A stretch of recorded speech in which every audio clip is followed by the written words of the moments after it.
একজন মানুষ আল্লাহর হাবিবের খেদমতে উপস্থিত, ইয়া রাসূলুল্লাহ আমি দ্বীন ইসলাম গ্রহণ করতাম। আল্লাহর হাবিবে ফরমাইন দ্বীন ইসলাম গ্রহণ করো। দ্বীন ইসলাম গ্রহণ করলা। দ্বীন ইসলাম গ্রহণ করার পরে আল্লাহর হাবিবের কাছে চাইলা, ইয়া রাসূলুল্লাহ এই যে মাঠপূর্ণ ছাগল, এই ছাগলগুলার মালিককে? নবীজি ফরমাইন এই ছাগলগুলার মালিক তো আমি নয়, আমি হইলাম গিয়ে এদের হেফাজতকারী। এতিম মিসকিন গরিব দুঃখী তারা মালিক। বলে তাহলে আপনি আমার 2টা ছাগল দিয়া দেন। বলা করি শুনো, কয়টা? যাও তোমার পছন্দ মতো 2টা লইয়া যাও। ওই ব্যক্তি 2টা ছাগল নিয়ে যখন বাইর হইল, সামান্য দূরে যাওয়ার পরে তার লোভ আরো বাড়লো। সে ঘুরে আসলো, আসার পরে বলতে লাগলো, ইয়া রাসূলুল্লাহ 2টা নাই, আমার 5টা দেও। যাও 5টা লইয়া যাও। কি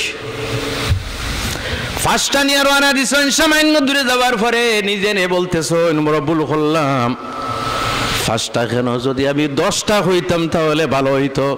আবার ঘুরিয়া গেছেন, যাওয়ার পরে আল্লাহর হাবিবের কাছে নিবেদন করেন, ইয়া রাসূলুল্লাহ 5টা নয়, আপনি আমার 10টা ছাগল দিতে লাগবে। যাও 10টা লইয়া যাও। 10টা লইয়া রওনা দিছেন। সামান্য দূরে যাওয়ার পরে নিজেরই বলতেছেন, ভুল করছি। কি করছি? যদি 20টা চাইতাম তাহলে ভালো হইতো। আবার ঘুরিয়ে উপস্থিত, আল্লাহর হাবিবের কাছে নিবেদন, ইয়া রাসূলুল্লাহ 10টা নয়, আমার 20টা ছাগলের প্রয়োজন। আল্লাহর হাবিবে ফরমাইন 20টা হইলে তোমার অভাব মিটে যাবে। বলে হ্যাঁ। বলে 20টা লইয়া যাও। আমরা দিমুনি এই যা দিছি তাও হারিয়া। এক ভিখারি ভিক্ষা করিয়া সামান্য আগে যদি আপনার বাড়ির থেকে বার হয়, আবার যদি ঘুরিয়ে আসে, কি অবস্থা হইব? আপনারা নিজে উত্তর দিন, কি অবস্থা হইব? এমন দেওয়া হইব এই ভিক্ষার থলি ছাড়িয়ে দৌড়াইব বারবার। এই তো হইলে নবীর প্রমাণ আমার ভাইয়েরা। আল্লাহর হাবিব আলাইহিস সালাম রে আল্লাহ এর জন্য রাহমাতুল লিল আলামিন বানাইয়া পাঠাইছেন। নবীরে বিরক্ত করা হয়, কিন্তু নবী বিরক্তি কোনো সময় প্রকাশ করইলা। আল্লাহর হাবিব বলেন 20টা ছাগল তোমার লাগে লইয়া যাও। 20টা ছাগল, 20টা ছাগল নিয়ে বাইর হইছেন। সামান্য দূরে গিয়ে এখন, ইয়া রাসূলুল্লাহ আমার 20টা নয়, আমার কিন্তু 40টা ছাগলের প্রয়োজন আছে। নবী যে ফরমাইল লইয়া যাও। এমন এক ব্যাংক অ্যাকাউন্টের বস্তা খুলে দিলিস জি, 40টা লইয়া রানা রাস্তা গিয়া হইলা আমার আত্মকবুল হরিলিছি জি। একবার শূন্যের প্যাকেট লোয়ার পরে দ্বিতীয়বার যদি খেয়ে লইলায় জি, হায় কত দমক, ঠিক না?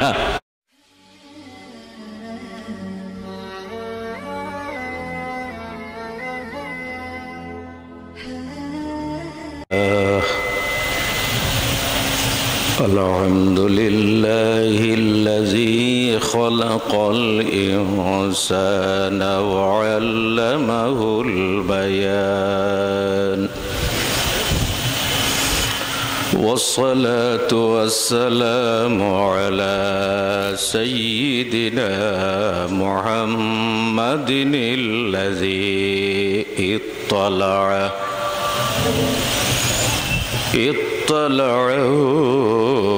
بما يكون وبما كان وعلى آله وصحبه الذين وعدهم الجنان. أشهد أن لا إله إلا الله وحده لا شريك له وحده لا شريك له الملك الديان. وأشهد أن سيدنا ونبينا وحبيبنا ومولانا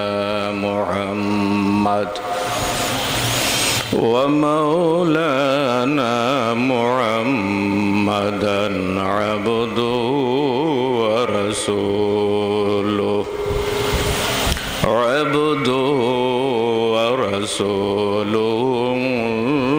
نور البرهان أما بعد فأعوذ بالله من الشيطان الرجيم بسم الله الرحمن الرحيم إن الدين عند الله الإسلام صدق الله العظيم. عن النبي صلى الله عليه وسلم أنه قال: المسلم من سلم المسلمون من لسانه ويده أو كما قال عليه الصلاة والسلام. قال الله تعالى مخبرا وآمرا: إن الله وملائكته يصلون على النبي يا أيها الذين آمنوا صلوا عليه وسلموا تسليما. اللهم صل على سيدنا مولانا محمد وعلى آله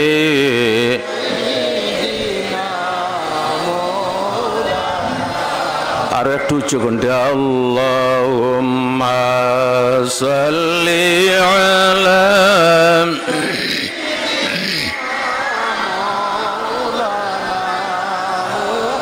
ওয়া আলা আলি সাইয়্যিদিনা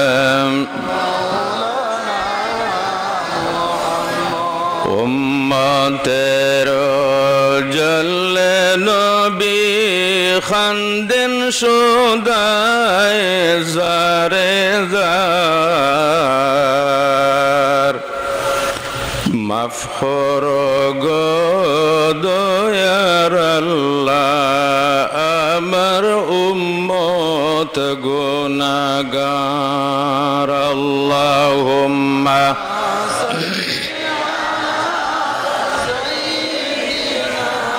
مولانا محمد وعلى آله سيدنا مولانا মরণ কালে আসিয়া নবী দিও আমায় কলিমা মন বরিয়া দেখব আমি রইল মনের বাসনা। আল্লাহুম্মা সাল্লি আলা সাইয়্যিদিনা মাওলানা মুহাম্মদ ওয়া আলা আলি সাইয়্যিদিনা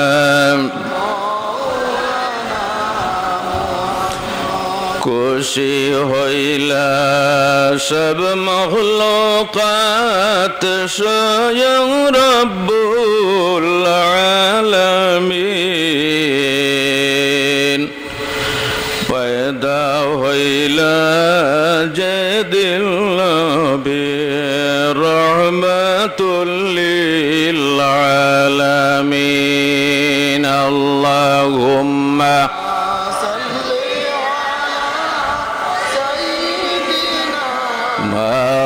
مولانا محمد وعلى آله مولانا محمد اللهم صل على سيدنا وعلى سيدنا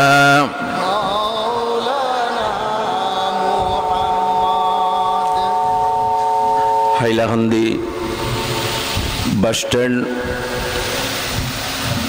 জামে মসজিদের সামনে সংলগ্ন মাঠে ঈদে মিলাদুন্নবী উপলক্ষে আয়োজিত আজকের এই নেক মাহফিলের সম্মানিত সভাপতি সাহেব, উপস্থিত হযরত উলামায়ে কেরাম, মুরব্বিয়ানে ইসলাম এবং সর্বস্তরের বিরাদারানে ইসলাম, আপনারা সব আজকের এই মহতী সভায় অংশগ্রহণ করার উদ্দেশ্য হলো আল্লাহ এবং আল্লাহর হাবিবের মহব্বতের টানে যদি মানুষের অন্তরের মধ্যে আল্লাহ এবং আল্লাহর হাবিবের যদি মহব্বত না থাকে, তাহলে ইবাদত বন্দেগী পড়াশোনা কোনো কিছুতেই মজা পাওয়া যায় না, টেস্ট পাওয়া যায় না। যার জন্য এই পৃথিবীতে কোনো জিনিসের অভাব নাই, না ধনের অভাব, না জনের অভাব, না বাহাদুরির অভাব, না পদের অভাব, না বলের অভাব, প্রায় কোনো জিনিসের অভাব নেই। তবে একটা জিনিসের সাংঘাতিক ধরনের অভাব আছে,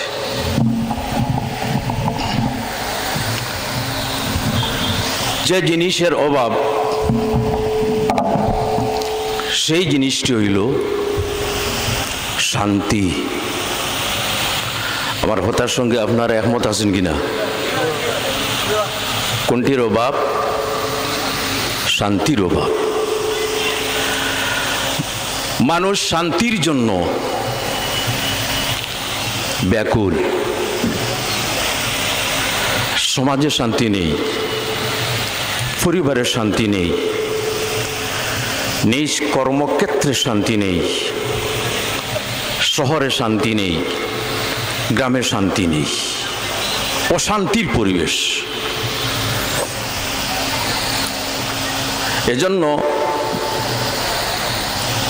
আপনারা যারা এখানে উপস্থিত ওয়াজ শুনিয়া আল্লাহ এবং তার হাবিব সাল্লাল্লাহু আলাইহি সাল্লামের কথা শুনিয়া আমল করিয়া এই জমিনে আমরা শান্তি প্রতিষ্ঠিত করব, ঠিক কিনা আমার ভাইয়েরা? আমি খুতবার পরে আপনাদের সম্মুখে আল্লাহর কালামুল্লাহ শরীফ থেকে একটা আয়াত শরীফ তিলাওয়াত করছি। এই আয়াত শরীফটা হইল আউযু বিল্লাহি মিনাশ শাইতানির রাজীম ইল্লাল্লাযী ইনদাল্লাহিল ইসলাম। ধর্ম হিসাবে, দিন হিসাবে যেটি আল্লাহর কাছে মানোনীত, আল্লাহর কাছে পছন্দনীয়, সেটি হইল ইসলাম ধর্ম। কোনটি? একটু উচ্চ কণ্ঠে আপনারা প্রত্যেকে জজবানি উত্তর দিবা, কোনটি? ইসলাম। আমরা মুসলমান হিসাবে খুশি না বেজার? একটু জোরে আওয়াজ দেন। ডানে বামে যারা আছেন প্রত্যেকে উত্তর দিন, খুশি না বেজার? খুশি।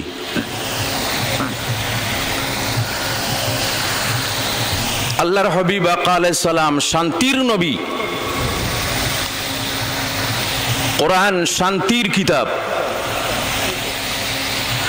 ধর্ম শান্তির ধর্ম, শরীয়ত শান্তির, আল্লাহ এবং তার রাসূল সাল্লাল্লাহু আলাইহি সাল্লামের প্রদত্ত সমাজ ব্যবস্থা শান্তির, মসজিদ শান্তির। তাহলে অশান্তিটা কেন? গতিকে আমার ভাইয়েরা, আল্লাহর হাবিব আকা আলাইহিস সালাম যে ধর্ম নিয়ে এই পৃথিবীতে আগমন করছেন, সেই ধর্মটির নাম হইল ইসলাম ধর্ম। একটু জোরে আওয়াজ দিবা আপনারা, জজবা নিয়ে। কোন ধর্ম? ইসলাম ধর্ম। ইসলাম শব্দের অর্থ আমরা সবাই জানি শান্তি। তবে শান্তি এমনিতে প্রতিষ্ঠিত হয় না। শান্তি প্রতিষ্ঠিত হয় আত্মসমর্পণের মাধ্যমে। আত্মসমর্পণ কার কাছে করব? দুনিয়ার কোনো মানুষের কাছে করব?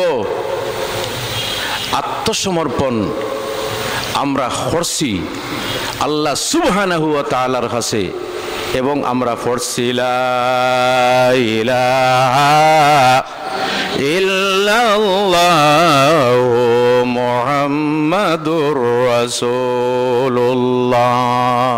সাউন্ড বক্সের আওয়াজ ক্লিয়ার হয় না কেন? গতিকে আমরা দেখতে পাই ইসলামের যত বিধিবিধান আছে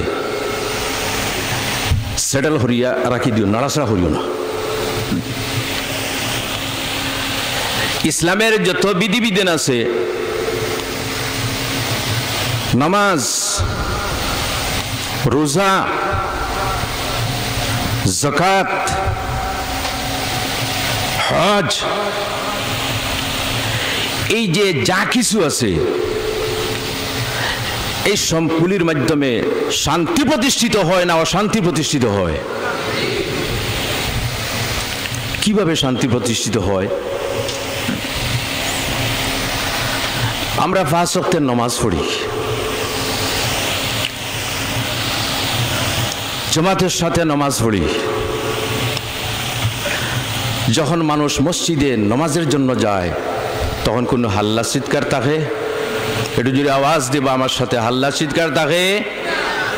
কোনো বড়ত্ব থাকে? কোনো বাহাদুরি থাকে? এইভাবে মসজিদের কোনো নিয়ম আছে যে শুধুমাত্র ধনী মানুষ যারা তারাই নামাজ পড়তে পারবে, গরিব যারা তাদের কোনো স্থান নেই? আছে কোনো নিয়ম নীতি?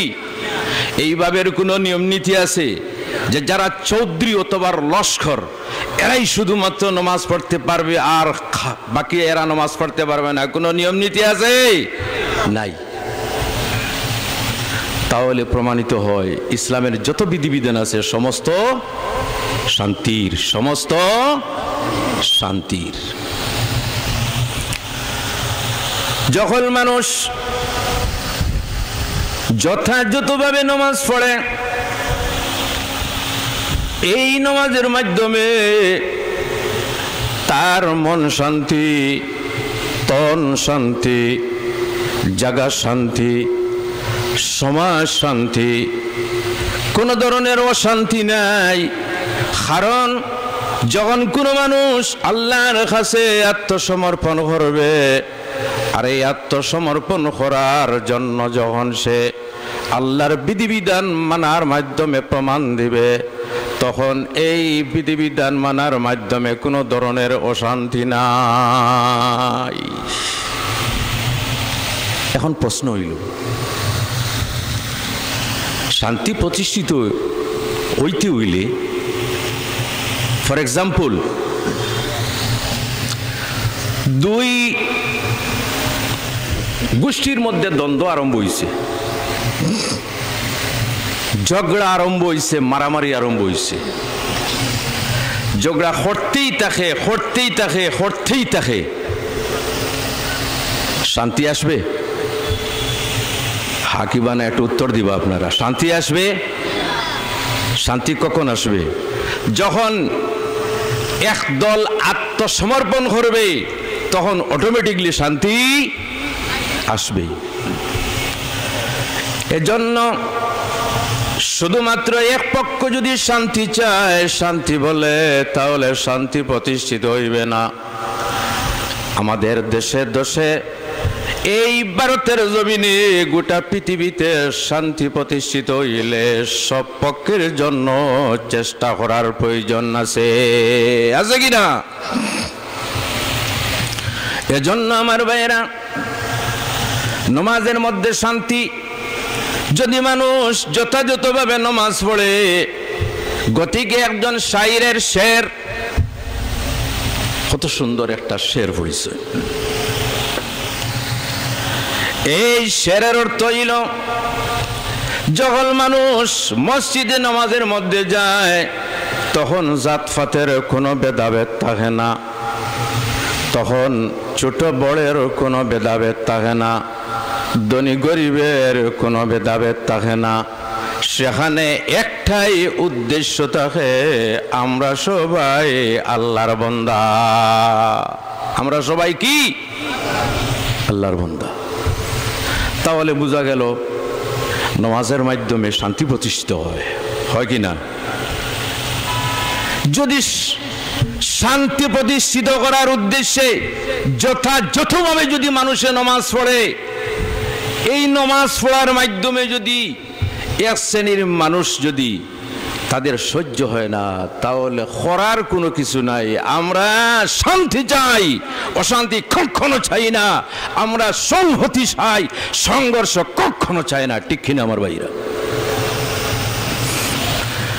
তারপরে আমার ভাইরা, নবী শান্তির কিভাবে আল্লাহর হাবিব আলাইহিস সালাম এই পৃথিবীতে শান্তি প্রতিষ্ঠিত হল্লা।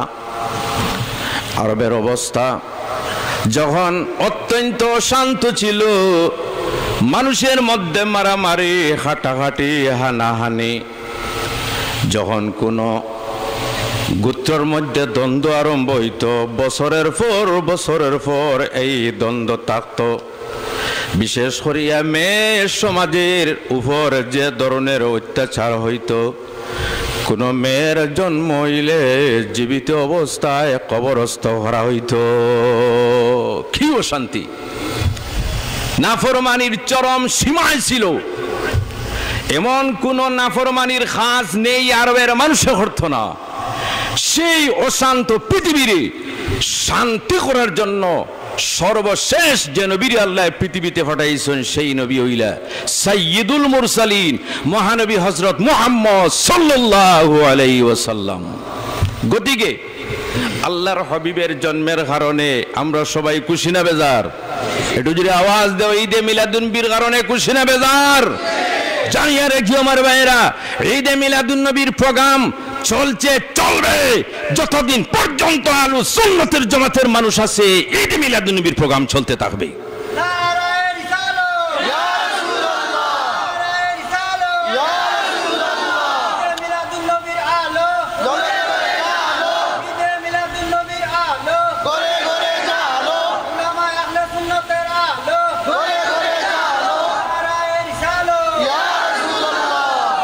আমি খেয়ারে গালাগালি করছি? একটু যদি আওয়াজ দিবা। গালাগালি করছি? কোনো কটু কথা হয়েছি? কিন্তু এক শ্রেণীর মানুষের সহ্য হয় না, ওয়াজও গেলেই শুধুমাত্র গালাগালি করি। নাউযুবিল্লাহি মিন যালিক। আমার ভাইয়েরা, কিভাবে শান্তি প্রতিষ্ঠিত করলাম? আল্লাহর নবী সাল্লাল্লাহু আলাইহি ওয়াসাল্লাম মক্কায় যতদিন ছিল, আল্লাহর হাবিব যখন হাঁটিয়া যাইতা, যাওয়ার সময় আল্লাহর হাবিবের উপর দগ্ধ করে খয়লা দিয়া ইটা মারিয়া যন্ত্রণা দিতা। আল্লাহর হাবিব যদি কোনো দিকে গিয়া কোরআন শরীফের তিলাওয়াত আরম্ভ করতা, তখন ইসলামের শত্রুরা কোরআন শরীফের তিলাওয়াত বন্ধ করার জন্য মানুষদের বাধা দিতা। এহেন অবস্থায় আল্লাহর হাবিব আলাইহিস সালাম 10 বছর পর্যন্ত মক্কা শরীফে থাকলা, এইভাবে যন্ত্রণার সম্মুখীন হইলা। লাস্টে আল্লাহ সুবহানাহু ওয়া তাআলার যখন নির্দেশ হইল, আমার নবী এখন আর মক্কায় নয়, এখন হিজরত করিয়া শান্তি প্রতিষ্ঠিত করার জন্য মদিনায় গমন কর। সব ত্যাগ করলাম, বাড়ি ঘর মাল সামান সম্পদ সমস্ত ত্যাগ করিয়া এক এক করিয়া মদিনায় হিজরত করিয়া গেলা। কষ্ট কতটুকু দিছ? বুখারী শরীফের হাদিস, মা উযিয়া নবিয়্যুন কাতলু মিসলা উযিতু, আল্লাহর হাবিবের ইরশাদ, আমি নবীজিরে যেভাবে কষ্ট দেওয়া হয়েছে এই পৃথিবীতে কোনো নবীরে এইভাবে কষ্ট দেওয়া হয় নাই। যাই হোক, এরপরে 8 হিজরিতে রমজান মাসের 17 তারিখে যখন মুসলমানেরা শান্তি প্রতিষ্ঠিত করার উদ্দেশ্যে 10,000 সাহাবায়ে কেরাম সহ মক্কা শরীফে তশরিফ আনছেন। কোন মাসে? রমজান মাসে। কোন মাসে? 8 হিজরিতে 10,000 সাহাবায়ে কেরাম। যখন আল্লাহর হাবিব মক্কা শরীফে প্রবেশ করলাম, প্রবেশ করার পরে মক্কার মানুষেরা যখন দেখলা আর কোনো উপায় নেই, মুহাম্মদ সাল্লাল্লাহু আলাইহি ওয়াসাল্লাম 10,000 সৈন্য নিয়ে মক্কায় প্রবেশ করছেন। এখন তো আর কোনো উপায় নাই, খে কোথায় আসরে মক্কা ছাড়িয়া পলায়ন কর। আপনারা দেখবা, যে জায়গায় যুদ্ধ হয়, সেনাবাহিনী পাঠানো হয়, সেই জায়গার অবস্থা এত শোচনীয় হয়, দোষী যারা এরাও তো মারা যায়, আর নির্দোষ যারা এরাও মারা যায়, ঠিক কিনা? 10,000 সাহাবায়ে কেরাম নিয়ে রাসূলুল্লাহ মক্কা শরীফে। যারা আগে কষ্ট দিয়েছিলাম, এদের মক্কা থেকে পলায়ন আরম্ভ হইল, বলতে লাগলো আর উপায় নেই। আজকে হযরত মুহাম্মদ সাল্লাল্লাহু আলাইহি ওয়াসাল্লাম মক্কা শরীফে প্রবেশ করছেন, সঙ্গে কিন্তু 10,000 সেনাবাহিনী। যদি আমাদের সামনে পান তাহলে জীবনের সমস্ত কষ্টের বদলা লইলেইবা, তাই সব মক্কা থেকে আমরা পলায়ন করি। শুনো আমার ভাইয়েরা, আপনাদের জানা আছে একজন খ্রিস্টান গবেষক, এখানে রাখলাম, আবার জয়েন করব, নামই একজন খ্রিস্টান গবেষক, নাম হইল মাইকেল এইচ হার্ট। ওই ব্যক্তি হযরত আদম থেকে আরম্ভ করিয়া 1978 পর্যন্ত যত বড় বড় মানুষ আছে তাদের নিয়ে গবেষণা আরম্ভ করলো। মানুষ মুসলমান না খ্রিস্টান? একটু জুড়ে আওয়াজ দিও। ডানে যারা আছে একবারে আমি বুঝি আর যে মনে হয় অবস্থা একারে শোচনীয় হয়ে গেছে। মুসলমান না খ্রিস্টান?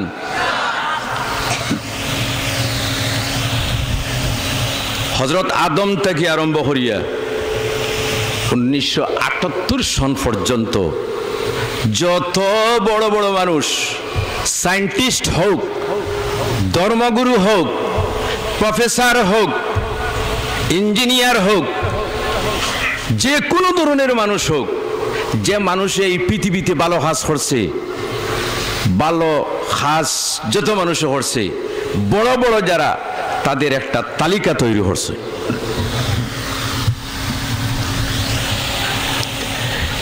এরপরে একটা বই লেখা হয়েছে, এই বইয়ের নাম অনেক লম্বা, দ্য 100 বলিয়া লম্বা একটা নাম আছে। তখন দেখা গেল বিশেষ করিয়া 100 জন মানুষের লিস্ট করা হয়েছে। কতজন মানুষের? 100 জন। 100 জন মানুষের লিস্টের মধ্যে সম্ভবত 2 নম্বর অথবা 3 নম্বর লিস্টে হযরতে ঈসা আলাইহিস সালাম রাখা হয়েছে। এইভাবে ক্রমান্বয়ে 1, 2, 3 বলিয়া 100 জন পর্যন্ত সিলেকশন করা হয়েছে। আপনারা মনে মনে বাবা এখন প্রথম নম্বরে কার নাম রাখা হইল? খ্রিস্টান মানুষ। প্রথম নম্বরে হয়তো আপনারা উত্তর দিতে পারেন হযরত ঈসা আলাইহিস সালাম, অথবা কে উত্তর দিবে মুসা আলাইহিস সালাম, অথবা কে উত্তর দিবে হযরত সুলাইমান আলাইহিস সালাম, অথবা কে উত্তর দিবে হযরত দাউদ আলাইহিস সালাম। বলা বাহুল্য এই 100 জন মানুষের তালিকার মধ্যে সর্বপ্রথমে যার স্থান তিনি হইলা মানবতার মুক্তির দিশারি মুহাম্মদুর রাসূলুল্লাহ সাল্লাল্লাহু আলাইহি ওয়াসাল্লাম। জোরে বলুন। বিশ্বমণির আগমনে বিশ্বের উপর শান্তি আসুক। 10 নভেম্বর জুলুসের দিন সবে আসা যোগ দিন। নারায়ে রিসালাত, নারায়ে তাকবীর, একটু জোরে নারায়ে তাকবীর, আল্লাহু আকবার, নারায়ে রিসালাত, ইয়া রাসূলুল্লাহ। ভাইরা একটু একটু সামনের দিকে অগ্রসর, একটু পিছনে মানুষ দাঁড়ানো অবস্থায় আছে। ভাইয়েরা দাঁড়িয়ে নয়, আপনারা বসেন, আপনারা একটু সামনের দিকে অগ্রসর।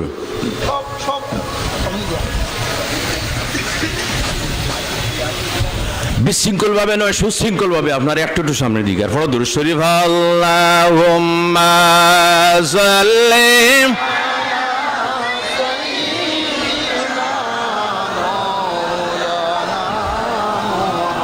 ওয়ালা আলি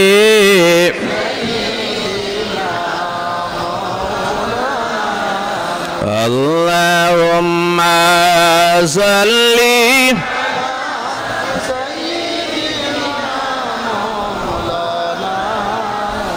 ওয়ালা আলি সাইয়্যিদিনা। 100 জনের প্রথম তালিকায় কার নাম? একটু জোরে আওয়াজ দেও, কার নাম? মহানবী সাল্লাল্লাহু আলাইহি ওয়াসাল্লামের নাম প্রথম স্থানে। মানুষ কোন ধর্মের? খ্রিস্টান ধর্মের। আপনারা মনে মনে ভাবতে পারো যে নবীজি সাল্লাল্লাহু আলাইহি ওয়াসাল্লাম হয়তো শুধুমাত্র মুসলমানদের জন্য। জি, আসলে তা নয় আমার ভাইয়েরা। নবীজি শুধুমাত্র মুসলমানদের জন্য নয়, কোরআন শুধুমাত্র মুসলমানদের জন্য নয়, দ্বীন ইসলাম শুধুমাত্র মুসলমানদের জন্য নয়। আল্লাহর হাবিব আলাইহিস সালাম হইলা বিশ্ব নবী, গোটা পৃথিবীর মানুষের জন্য আল্লাহ নবী বানাইয়া পাঠাইছেন। যাই হোক, জিজ্ঞাসা করা হইল, মাইকেল এইচ হার্ট, তুমি কোন কারণে সর্বপ্রথম স্থানের অধিকারী বানাইলাই মুহাম্মদ মুস্তাফা সাল্লাল্লাহু আলাইহি ওয়াসাল্লাম? জবাবটা শুনো আমার ভাইরা। আমরা প্রশংসা করলে ততটুকু গুরুত্ব হইতো নয়, কিন্তু যে ব্যক্তি নন মুসলিম সেই ব্যক্তি যদি রাসূলুল্লাহর প্রশংসা করে তাহলে সেটি কিন্তু গ্রহণযোগ্য খুব বেশি হয়, ঠিক কিনা? উত্তরটা শোনো। ওই ব্যক্তি উত্তর দিল, আমি প্রথম নবী আদম আলাইহিস সালাম থেকে আমার নবী, এবং এরপরে যত বড় বড় মানুষ ছিল তাদের নিয়ে আমি গবেষণা আরম্ভ করলাম। কিন্তু আবার গবেষণার মধ্যে আমি দেখতে পাইলাম এই পৃথিবীর মধ্যে যার কাছ থেকে মানুষ সবচাইতে বেশি উপকৃত হয়েছে, যার কাছ থেকে মানুষ সবচাইতে বেশি উপকার লাভ করলো এবং যার মাধ্যমে পৃথিবীতে শান্তি প্রতিষ্ঠিত হইল, তিনি হইলেন মুহাম্মদুর রাসূলুল্লাহ সাল্লাল্লাহু আলাইহি ওয়াসাল্লাম। যখন আল্লাহর নবী ওর উত্তর, যখন আল্লাহর নবী হেরা পর্বতের গুহায় গিয়ে যখন আল্লাহর ধ্যানে যখন মগ্ন থাকতা, তখন শুধুমাত্র 3 জন অথবা 4 জন মুসলমান ছিল। কিন্তু মাত্র কয়েক বছরের ভিতরে দেখা যায় গোটা পৃথিবীর প্রত্যেক দেশের মধ্যে গিয়া দিন ইসলামের আলো পৌঁছিছে। এই দিক দিয়ে আমার গবেষণার ফসল হলো মহানবী সাল্লাল্লাহু আলাইহি ওয়াসাল্লাম প্রথম স্থান অধিকার করার মালিক। কিন্তু আমরা এগুলার চিন্তায় নয়। যাই হোক আমার ভাইরা, তাহলে বুঝা গেল নবীজি শান্তির নবী। কোন বাণীর মধ্যে এইভাবে আপনি পাইবেন না কোন মানুষের উপর অবৈধভাবে অত্যাচার হরো। আল্লাহর হাবিবের শান্তির বাণী আপনারা যদি শুনো তাহলে অবাক হইবে। আল্লাহর হাবিবের শান্তির বাণী, আল মুমিনু মান আমিনাহুন নাস বাওয়া একাহু, মিশকাত শরীফের হাদিস। উত্তম সেই মুমিন যে মুমিনের কাছ থেকে অন্য মানুষেরা নিরাপদে থাকলো। সুবহানাল্লাহ। যে মুমিনের কাছ থেকে অন্য মানুষ, যে কোনো ধর্মের মানুষ হোক, নিরাপদে থাকলো, সেই ওই লোকই সবচাইতে উত্তম। আমার ভাইয়েরা, আরো একটু অগ্রসর হয়। কলিমার মাধ্যমে শান্তি প্রতিষ্ঠিত হয়, নামাজের মাধ্যমে শান্তি প্রতিষ্ঠিত হয়, রোজার মাধ্যমে শান্তি প্রতিষ্ঠিত হয়। আপনাদের জানা আছে হয়তো যে ইরাক অত্যন্ত উন্নত একটা দেশ ছিল, সেই ইরাকটারে বরবাদ যে ব্যক্তি হল, বোমা দিয়ে যে ব্যক্তি গোটা ইরাকের জমিন বর্ষ হল, সেই ব্যক্তির নাম হইল জর্জ ডব্লিউ বুশ। নাম জানা আছে? কি নাম? বুশ। যার ছিল না তখন হুশ, শক্তির বলে উন্মাদ ছিল। অসুবিধা, গোটা ইরাকটারে বোমা মারিয়া লক্ষ লক্ষ মানুষ হত্যা করিয়া গোটা ইরাকের জমিন বরবাদ হচ্ছে, ঠিক কিনা আমার ভাইয়েরা? আপনাদের জানা আছে লক্ষ লক্ষ মানুষ মারছে। কিন্তু আপনারা যদি একটা হিসাব গ্রহণ করো, মহানবী নবিকুল শিরোমণি মুহাম্মদুর রাসূলুল্লাহ সাল্লাল্লাহু আলাইহি ওয়াসাল্লামে মুসলমানের পক্ষ থেকে আত্মরক্ষার্থে প্রায় 500 যুদ্ধ হয়েছেন, অভিযান চালাইছেন, প্রায় 500 দ্বারা আছে। কিন্তু মনে মনে ভাবতে পারো হয়তো হাজার হাজার মানুষ নিহত হয়েছেন, কিন্তু একটা পরিসংখ্যানে দেখা গেছে প্রায় 500 দ্বারা কাছে জিহাদ হইছে, কিন্তু উভয় পক্ষের মাত্র 500 জন মানুষ নিহত হইছে। কতজন? একটু জুড়ে আওয়াজ দিও, কতজন? প্রায় 500 দ্বারা কাছে, কিন্তু নিহতের সংখ্যা কত? 500। আর এক ইরাহ জালিম বুশে বর্তমানে সিরিয়ায় লক্ষ লক্ষ মানুষ, ঠিক কিনা আমার ভাইরা? ইয়েমেনের মধ্যে জালিম সৌদি সরকারে যে জুলুম অত্যাচার চালাইতেছে, লক্ষ লক্ষ ইয়েমেনি মানুষ, নারী শিশু সহ হাজার হাজার মানুষ মারা যাইতেছেন, ঠিক কিনা আমার ভাইরা? বলতেছিলাম লক্ষ লক্ষ মানুষের নিহত হওয়া, আর 500-এর দ্বারে কাছে যে অভিযান চালানো হয়েছে মাত্র 500 জন মানুষ। তুলনা করিয়া দেখা গেল যত জিহাদ হইছে মানুষ মারার জন্য নয়, আত্মরক্ষার জন্য। কিসের জন্য? একটু জুড়ে আওয়াজ দাও, কিসের জন্য? আজকে দিকে আপনাদের জুস নাই না গিরা, একটু জুড়ে আওয়াজ দাও, কিসের জন্য? আত্মরক্ষার জন্য। মাত্র 500। রোজার মাধ্যমে শান্তি প্রতিষ্ঠিত হয়। আমরা রোজা রাখি, রোজা রাখি কিনা? আসলে রোজার মাধ্যমে শান্তি প্রতিষ্ঠিত হইতো, কিন্তু এক শ্রেণীর মানুষ আছে রোজা রাখার ফলে কিন্তু তার রাগটা আরো বাড়ি যায়, হয় কিনা? রোজায় শান্তি সৃষ্টি হইতো, কিন্তু অনেক মানুষ আছে রোজায় কি হয়, রাগটা বাড়ি যায়। আমি হইলাম না, আমার কথা নয়, হাদিসের কথা বলতেছি। রোজায় মানুষ শান্ত হইতো। এর জন্য আমার ভাইরা, এই রোজার মাধ্যমে শান্তি প্রতিষ্ঠিত হয়। আমি রেফারেন্সটা টানছি এই কারণে, জর্জ ডব্লিউ বুশ তার এলাকার মধ্যে একটা বাড়ি ছিল, ওই বাড়িতে একটি মেয়ে রমজান মাসে রোজা রাখলো।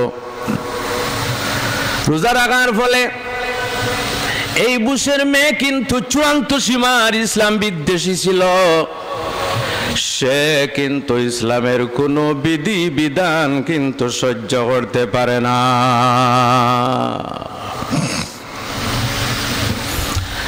একদিন একটি মুসলমানের বাড়িতে গেল, যাওয়ার পরে মেয়েটি দেখা গেল দিনের বেলায় উপবাস। জিজ্ঞাসা হলো, তুমি উপবাস কোন কারণে? মেয়েটি উত্তর দিল, আমি উপবাস এই কারণে, এখন কিন্তু আমাদের রোজার মাস, এই রমজান মাসের মধ্যে দিনের বেলায় রোজা রাখা ধর্মীয় বাধ্যতামূলক, গতিকে আমি রোজা রাখতেছি। বুশের মেয়ে জিজ্ঞাসা করলো, এটি কি ধরনের বিধান? ঘরের মধ্যে খানি আছে, ঘরের মধ্যে জল আছে, পানিও আছে, খাদ্য আছে, সমস্ত থাকা সত্ত্বে সমস্ত দিন না খাইয়া থাকাটা কিন্তু কত কষ্টের, কেন রোজা রাখতেছো? ওই মেয়েটি উত্তর দিল, আমি রোজা রাখি এই কারণে, আজকের পৃথিবীর মধ্যে অসংখ্য গণিত মানুষ আছে যারা এক বেলা খাইলে দুই অন্য বেলার খানি জুটে না, আছে কিনা? একটু জোরে আওয়াজ দিও, আছে কিনা? যারা এক ওয়াক্তের খাইলে অন্য ওয়াক্তের খানি জুটে না। হয়তো এমন মানুষ আছে একদিন খায় আর একদিনের খাদ্য তার কাছে নাই। হয়তো দরিদ্র মানুষের দুঃখ অনুভব করার জন্য রমজান মাসে আমাদের রোজা রাখার নির্দেশ দেওয়া হয়েছে। একজন মানুষে যখন রোজা রাখবে, রোজা রাখার কারণে সে বুঝতে পারবে একজন অসহায় দরিদ্র মানুষ যে উপবাস থাকে তার কি পরিমাণ দুঃখ। সেই দুঃখটা অনুভূত হয় রোজা রাখার মাধ্যমে। তাই পৃথিবীর মধ্যে আমার মতো অসংখ্য গণিত পরিবার আছে যারা অনাহারে অর্ধহারে দিন কাটায়। আমি রোজা রাখলাম যাতে তাদের দুঃখ অনুভূত করার জন্য। তখন এই বুশের মেয়ে বলতে লাগলো, হায় রে, যে ধর্ম এই ধরনের শিক্ষা দে, যে ধর্মের বিধান যদি এই ধরনের হয় তাহলে আমিও তোমার সঙ্গে একমত প্রকাশ করতেছি। তখন ওই মুসলিম মেয়েটি উত্তর দিল, তুমি কি রোজা রাখবে? সে বলল, আমি রোজা রাখবো। ওই মেয়েটি বলল, তুমি যদি মুসলমান হয়ে যদি রোজা রাখো তাহলে এই রোজার বিনিময়টা তুমি বেশি পাইবা। ওই মেয়েটি তৎক্ষণাৎ বলল, আমি আর এই সুযোগটা ছাড়বো না, আমি এই মুহূর্তে পারতেছি লা ইলাহা ইল্লাল্লাহু মুহাম্মাদুর রাসূলুল্লাহ। জর্জ বুশের মেয়ের ঘরের মধ্যে দ্বীন ইসলামের আলোকে পৌঁছে গেছে। জোরে বলো সুবহানাল্লাহ। ভাইরা, কোন ধরনের খুঁত নাই। হয়তো কোন কোন মুসলমানের মধ্যে দোষ থাকতে পারে, কিন্তু দ্বীন ইসলামের মধ্যে কোনো খুঁত নাই, দোষ নাই, ঠিক কিনা আমার ভাইরা? শুধুমাত্র আমাদের সমাজের কথা নয়, যে কোনো সমাজের মধ্যে এক শ্রেণীর মানুষ আছে দোষী, এক শ্রেণীর মানুষ আছে নিষ্ঠুর। আপনারা এই পৃথিবীতে দেখতে পাইবে এক শ্রেণীর লেবাসকারী মুসলমান আছে, লম্বা দাড়ি আছে, নমাজের দাগ আছে কপালের মধ্যে, তথাকথিত জিহাদের নামে অসংখ্য অগণিত নিরুপায় মানুষ হত্যা করে, ঠিক কিনা আমার ভাইরা? এইভাবে তথাকথিত জিহাদ ইসলাম কখনো সমর্থন করে না, আমরাও সমর্থন করি না, আমরা তার নিন্দা করি। এইভাবে এক শ্রেণীর কিছু হিন্দু ধর্মীয় উন্মাদ আছে যারা সব সময় সুযোগ খুঁজায় কিভাবে দেশের মধ্যে অশান্তি ছড়ানো যায়, ঠিক কিনা আমার ভাইরা? আমি খাওয়ারের পক্ষের বিপক্ষে কথা বলতেছি না, বাস্তব কথা বলতেছি।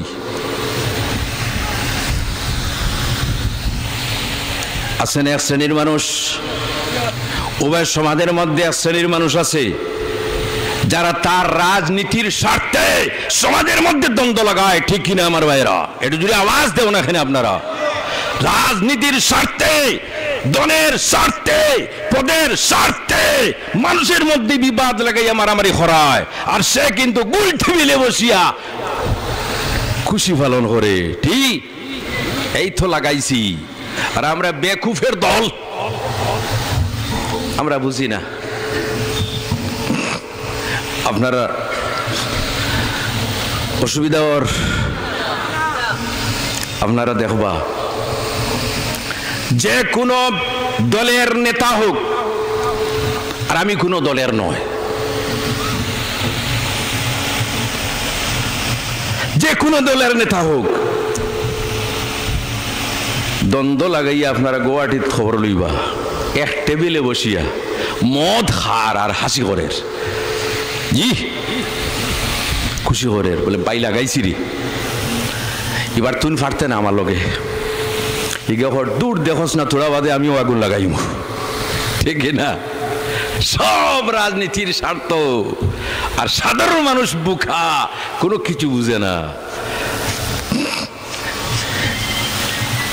ভাইয়েরা, আমি কোনো রাজনীতির ওয়াজ করিয়া না, কিন্তু বাস্তব ফিল্ডের ওয়াজ করিয়া, ঠিক কিনা?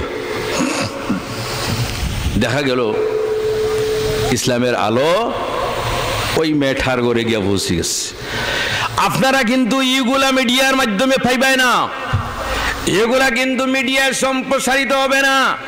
মিডিয়ার মধ্যে যদি পাও, প্রচার মাধ্যমে যদি আপনি পাও, তাহলে আপনি পাইবাই তিনটা জঙ্গি ধরা হয়েছে অমুক জায়গায়, করিমউদ্দিন, আহমদউদ্দিন, হমুকউদ্দিন, ঠিক কিনা? একটু জোরে আওয়াজ দেও না এখানে আপনারা। কিন্তু পরবর্তীতে যখন ইনভেস্টিগেশন করা হয়, ইনভেস্টিগেশন করার পরে যখন এদের না বলিয়া, এরা জড়িত নয় বলিয়া যখন প্রমাণ পাওয়া যায়, তখন খারা জড়িত এদের নাম কিন্তু প্রচার করা হয় না, ঠিক না আমার ভাইরা? প্রথম কিন্তু অমুকউদ্দিন, হমুক আহমদ, হমুক আলী, এটা কিন্তু ষড়যন্ত্র। হিন্দু ধর্মের মানুষের মধ্যে অনেক ভালো ভালো মানুষ আছে, না শুনি কিনা আমার ভাইরা? আমাদের সমাজের মধ্যে অসংখ্য গণিত মানুষ, ভালো ভালো মানুষ আছে। হয়তো কোনো মানুষ আছে তার চরিত্র খারাপ, কিন্তু দুই একজন মানুষের দোষের কারণে গোটা সমাজটা কখনো দোষী হইতে পারে না, গোটা সমাজ কখনো দোষী হইতে পারে না, ঠিক কিনা? এজন্য আমার ভাইরা এই কথাগুলা কিন্তু আপনারা মিডিয়ায় পাইবেন না, সম্প্রচারিত করা হইবে না। ভারতীয় বংশোদ্ভূত কয়েকদিন কয়েক বছর আগে চন্দ্রে অভিযান হল, নাম হইল সুনিতা উইলিয়াম, নাম জানা আছে। সে যখন চন্দ্রে গেল, যাওয়ার সময় দেখতে পাইল দুইটা আলো, পৃথিবীর দিকে দুইটা আলো দেখা যায়। এই আলো কোথায় গিয়া পড়লো সে বুঝতে পারে না। তারপরে পাওয়ারফুল যন্ত্রের মাধ্যমে যখন সে চিন্তা করলো আসমান থেকে দুইটা আলো কোন দিকে যায় সেটা কিন্তু আমার বুঝতে লাগবে। তারপরে যখন সে প্রমাণ পাইল এই যে দুইটা আলো, একটা আলো আল্লাহর ঘর কাবা শরীফের উপরে গিয়া পড়লো, আর আরেকটা আলো মুহাম্মদুর রাসূলুল্লাহ সাল্লাল্লাহু আলাইহি ওয়াসাল্লামের রোজার উপরে পড়লো। জোরে বলো সুবহানাল্লাহ। যখন তত্ত্ব গ্রহণ করলাম, তত্ত্ব গ্রহণ করার পরে মনে মনে সে ভাবতে লাগলো আসমান থেকে যে আলো দুইটার মধ্যে গিয়া পড়লো, এই দুই জায়গা হইল ইসলামের কেন্দ্র। গতিকে আসে মনে মনে স্থির হলো দিন ইসলাম গ্রহণ করার। পৃথিবীতে আসার পরে কিন্তু দিন ইসলাম গ্রহণ করিয়া মুসলিমা হয়ে যায়। কিন্তু আপনারা খবরে পাইবেন না, টিভিতে পাইবেন না, প্রচার মাধ্যমে পাইবেন না। হয়তো গত বছর হজের মধ্যে গিয়া গত বছর উমরায় গিয়া উমরা হজ করিয়া কিন্তু হিজাব পরিহিত অবস্থায় এখন দেখা যায়। জুড়ে বলো সুবহানাল্লাহ। আমার বাইরে আল্লাহর ক্ষমতা দেখো। এক সময় ইসলাম বিদ্বেষী, এক সময় রাসূল বিদ্বেষী, কোরআন বিদ্বেষী, কিন্তু আল্লাহ সুবহানাহু ওয়া তাআলার ক্ষমতা আছে সেকেন্ডের মধ্যে আল্লাহ দ্বীন ইসলামের আলো ঢুকাই দিতে পারে। আমার ভাইয়েরা, আল্লাহর হাবিব সাল্লাল্লাহু আলাইহি সাল্লাম মক্কায় প্রবেশ করছেন 10,000 সাহাবায়ে কেরাম। কত হাজার? 10,000।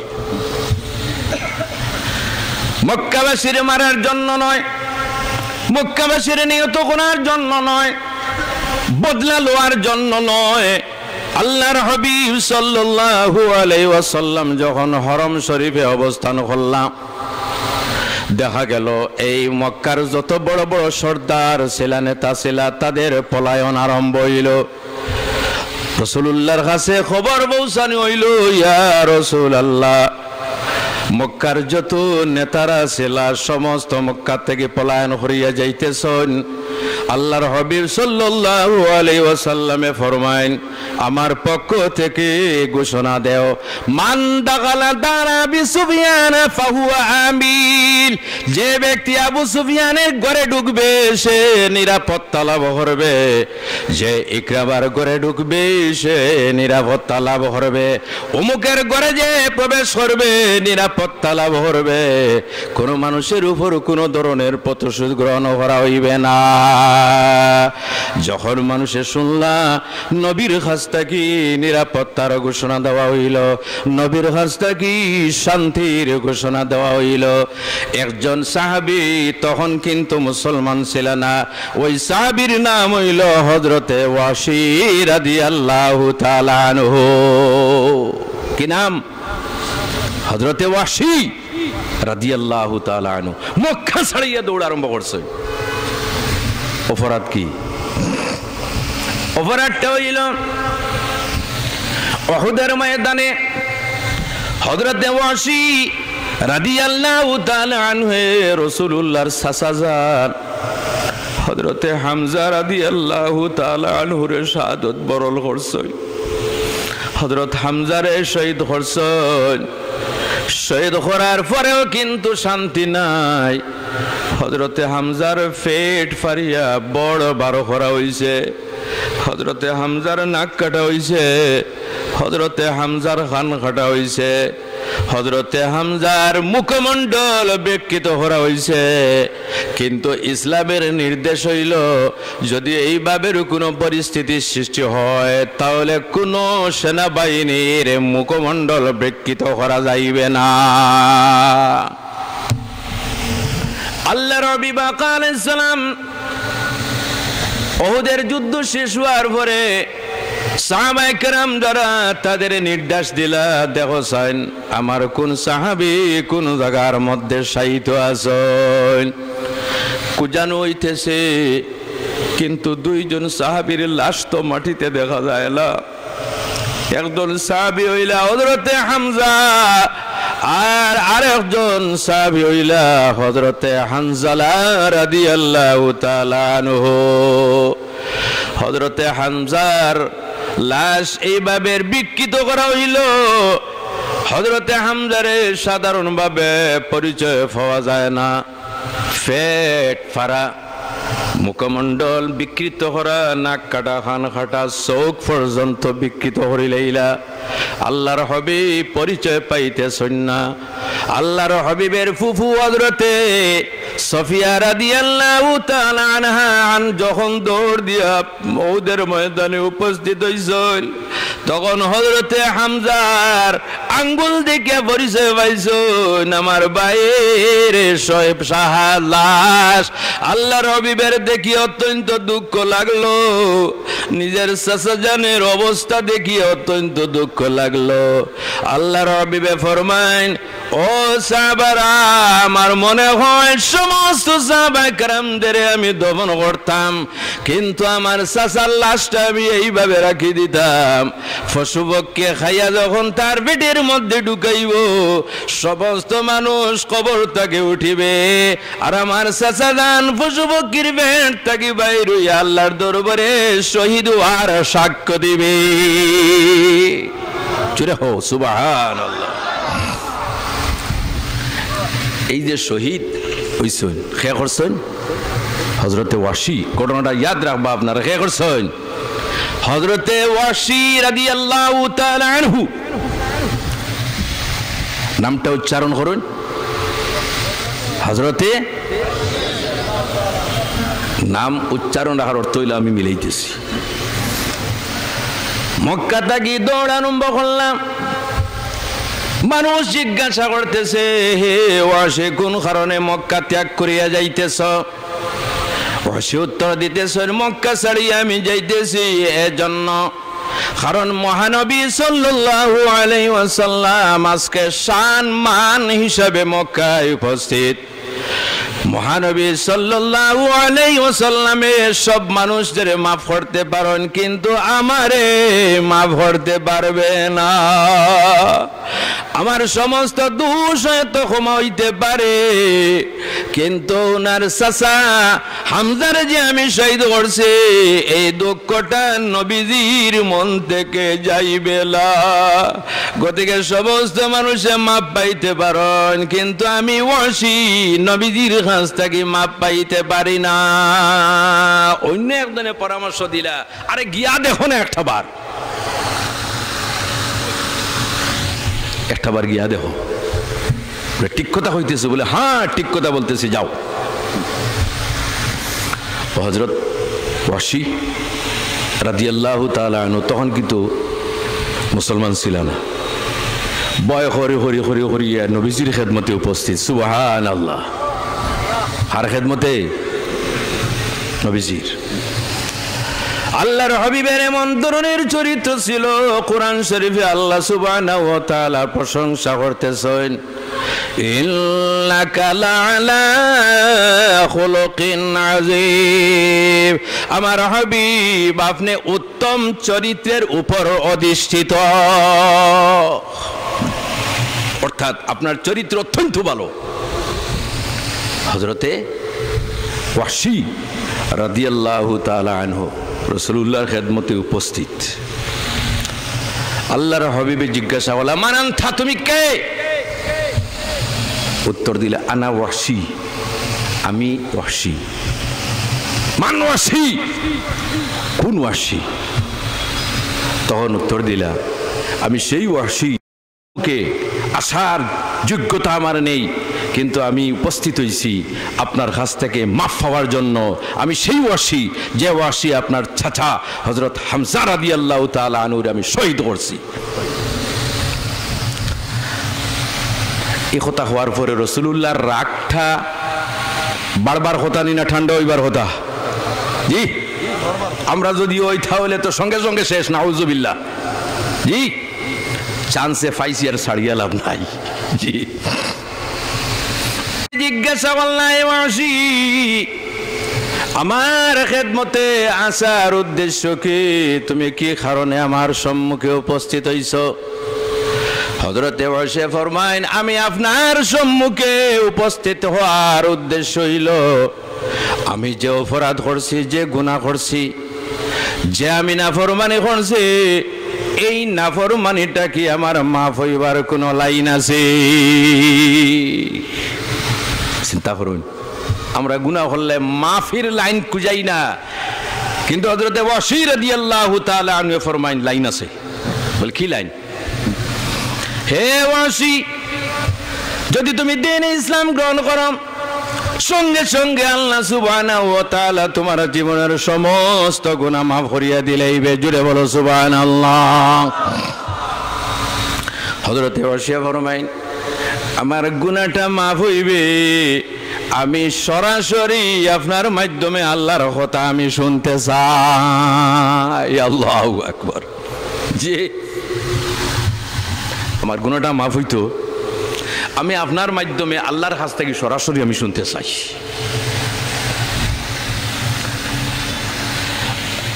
আল্লাহর হাবিব আলাইহিস সালামের কাছে সেই মুহূর্তে হযরত জিবরাইল আলাইহিস সালাম উপস্থিত।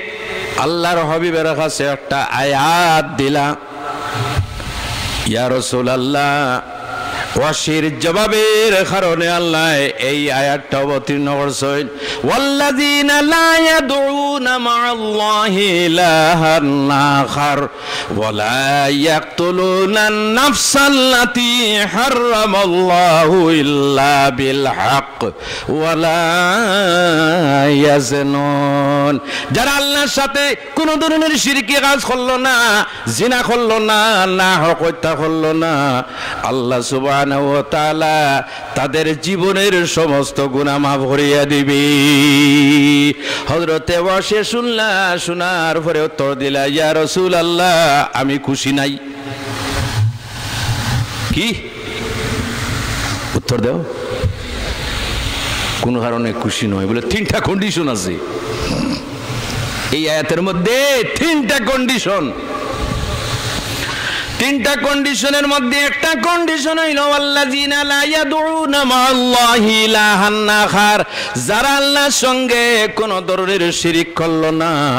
আর আমি কিন্তু এই পৃথিবীর মধ্যে কত ধরনের শিরকি কাজ করছি। ওয়ালা ইয়াকতুলুনান নাফসাল্লাতী হারামাল্লাহু ইল্লা বিল হক। দুই নম্বর কন্ডিশন হইল যারা না হোক কোন মানুষ হত্যা করলো না।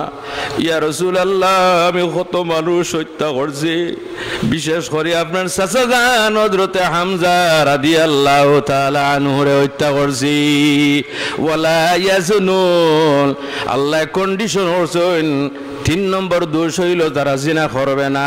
ইয়া রাসূলুল্লাহ, ইন্নী জানাইতু কাসীরা, আমি কত ধরনের জিনার কাজ করছি, গতিকে ইয়া রাসূলুল্লাহ আমি খুশি নয়। কন্ডিশন থাকতো না? কি থাকতো না? কি থাকতো না? কন্ডিশন। সামান্য পরে আবার হযরত জিবরাইল আলাইহিস সালাম একটি আয়াত নিয়ে উপস্থিত। জুড়ে বলো সুবহানাল্লাহ। আরো জুড়ে। জিবরাইল আলাইহিস সালাম উপস্থিত। ইন্নাল্লাহা লা ইয়াগফিরু আন ইউশরাকা বিহি ওয়া ইয়াগফিরু মা দুনা যালিকা লিমান ইয়াশা।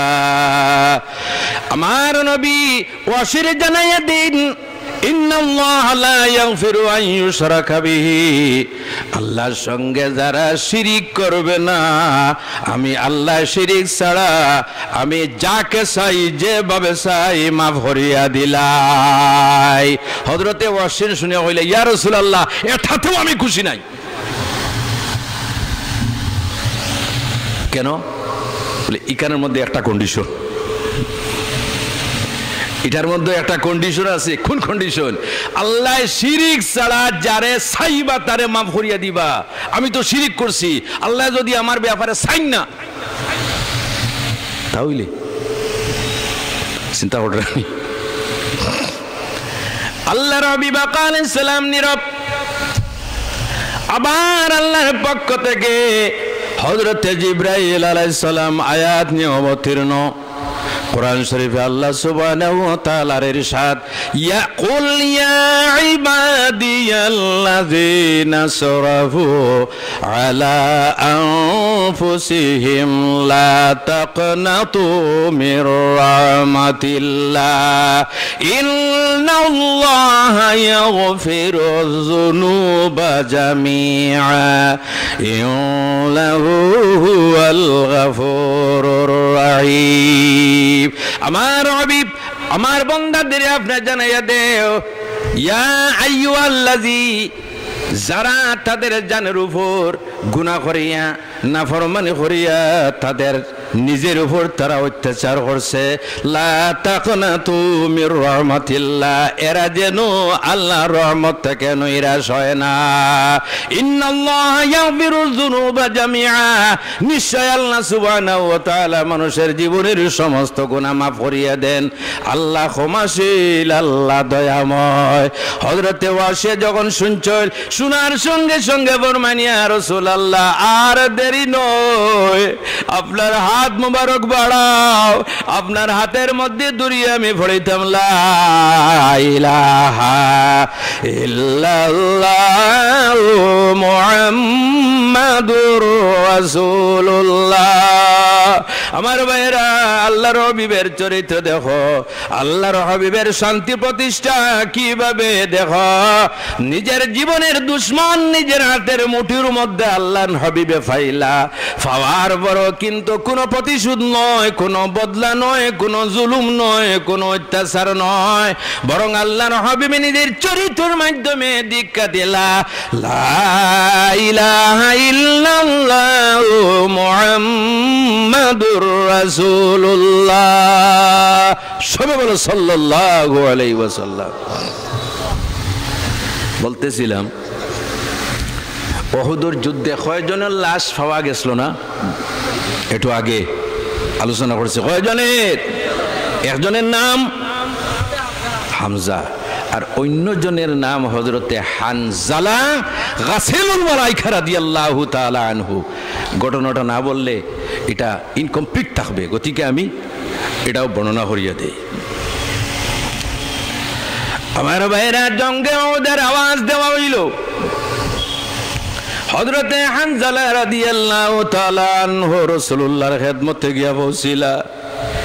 আল্লাহর হাবিবে বারণ করলা, হে হানজালা, গতকালকে তোমার বিবাহ হইছে, তুমি তোমার বিবি নিয়ে খুশি থাকো, যুদ্ধের ময়দানে যাওয়ার পারমিশন আমি নবী দিতেছি না।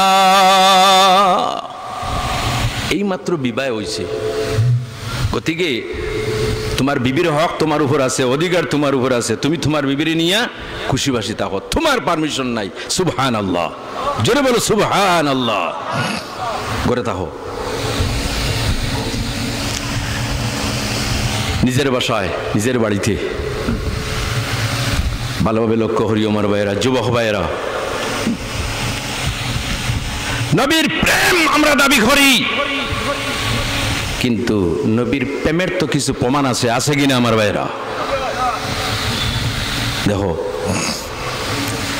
হযরত হানজালা নিজের বিবির নিকটে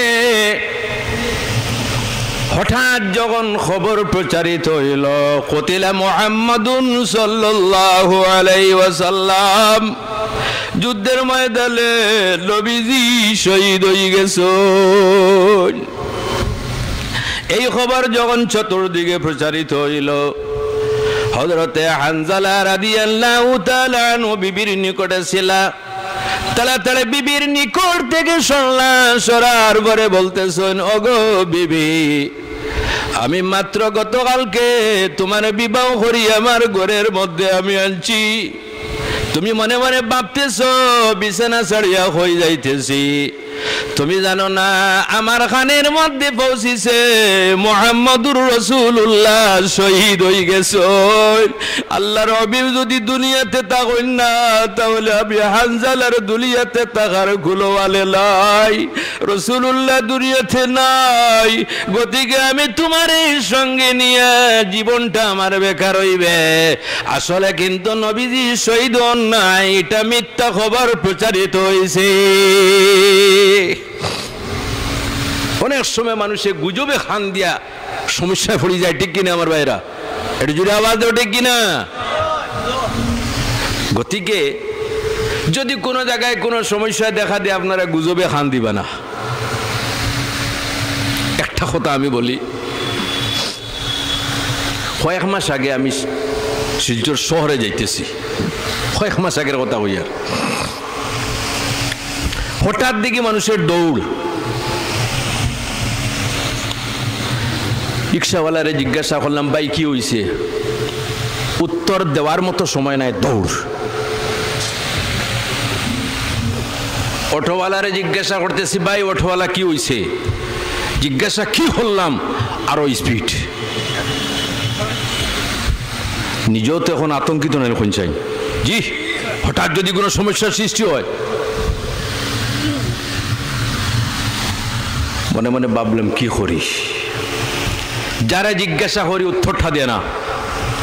কি হয়েছে বলে, লাইক গেছে। এই অবস্থায় সমস্যা নাকি? বললাম যা ওইবার হইব। বলা নির্ভরযোগ্য একজন মানুষকে জিজ্ঞাসা করে, কিন্তু কে নির্ভরযোগ্য? যারা দেখো জাল দিয়ে দৌড়ার।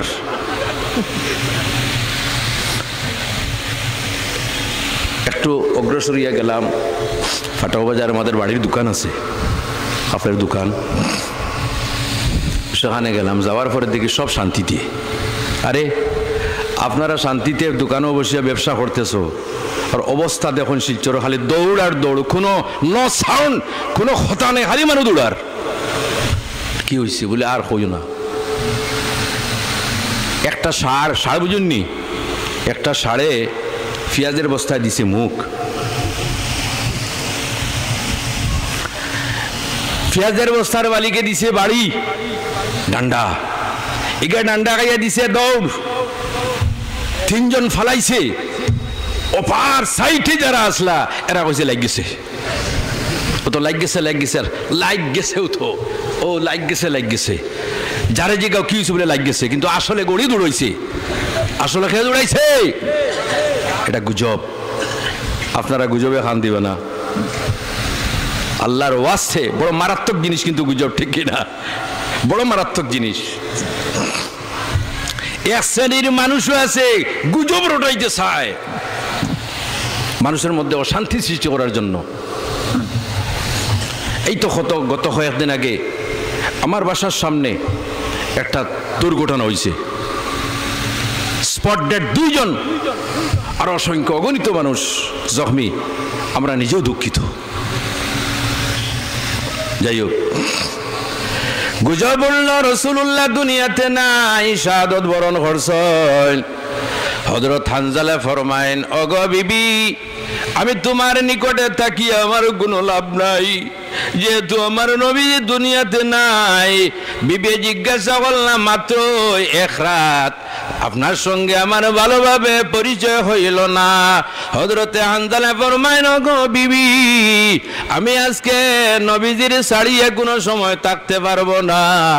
যদি আমি ফিরিয়ে আসি তাহলে গাজী হইব, আর যদি আমি শহীদ হয়ে যাই তাহলে কিয়ামতের দিন তোমার সঙ্গে আমার দেখা হইবে।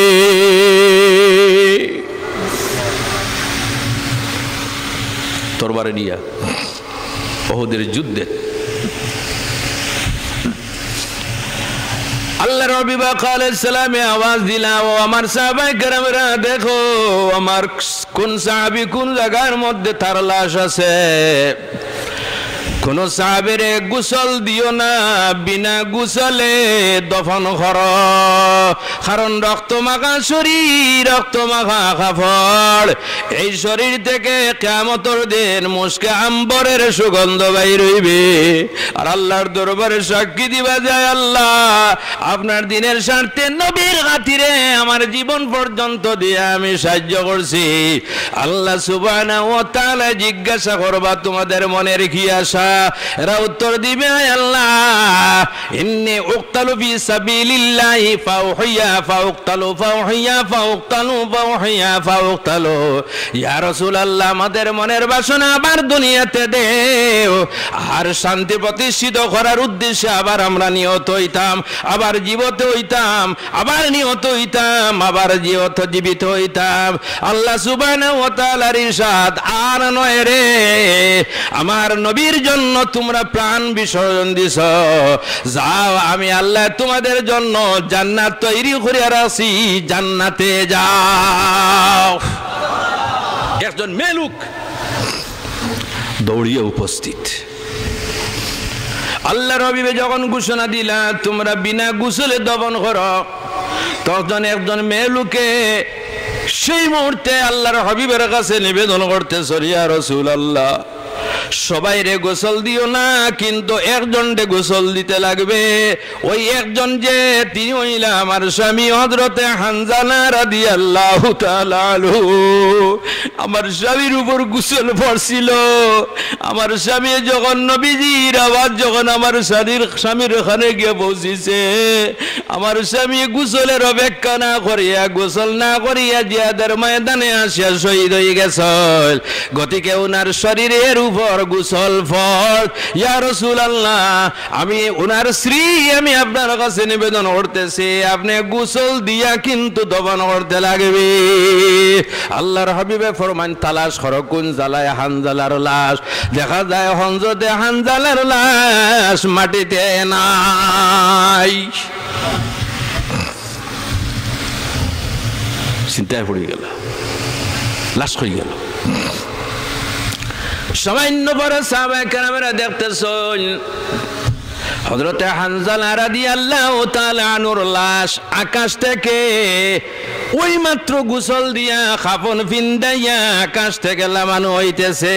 আর গোসল দেওয়ার যে জল ছিল সেই জলের ফুটা টপ টপ করে শরীর থেকে জড়িয়ে পড়তেছে। সুবহানাল্লাহ জোরে বলো। অবাক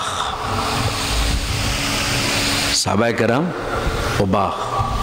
আল্লাহ রবি বাবরমাইন আমার সাহাবায়ে কেরামরা তোমরা জানো না রে আমার হানজালার উপর গোসল কিন্তু পড়ছিল।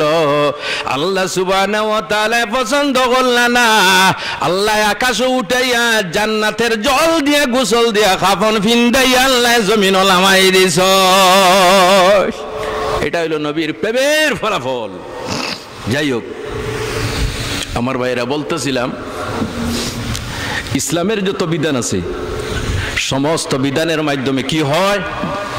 শান্তি প্রতিষ্ঠিত হয়। জোরে বলুন কি হয়? কালিমায় শান্তি, নামাজে শান্তি, রোজায় শান্তি, রইল যাকাত। কি রইল? যাকাত। যাদের উপর যাকাত ফরজ, যারা ধনী মানুষ, যদি সাহেবে নেশাব যদি হয়ে যায় তাহলে নিজের ধনের যাকাত দেওয়া কিন্তু বাধ্যতামূলক। অসংখ্য গণিত মানুষ আছে যাকাত দেয় না। জানিয়ে রাখিও যাকাত শব্দের অর্থ হইল পবিত্রকরণ। যখন কোনো মানুষ একটা নির্দিষ্ট পরিমাণে তার সম্পদের যাকাত দিবে, এই যাকাত দেওয়ার কারণে এই সম্পদটা কিন্তু আল্লাহর গজব এবং আল্লাহর আযাব থেকে নিরাপদে থাকি যায়। জুড়ে বলো সুবহানাল্লাহ। অনেক মানুষ আছে যাকাত বন্টন করে কিন্তু তার যাকাত আদায় হয় না। কিভাবে? একদিন দেখতে পাইলাম একজন মানুষ রমজান মাসের মধ্যে ফুলাও তৈরি করিয়া মসজিদে মসজিদে বন্টন করতেছেন ইফতারের আগে।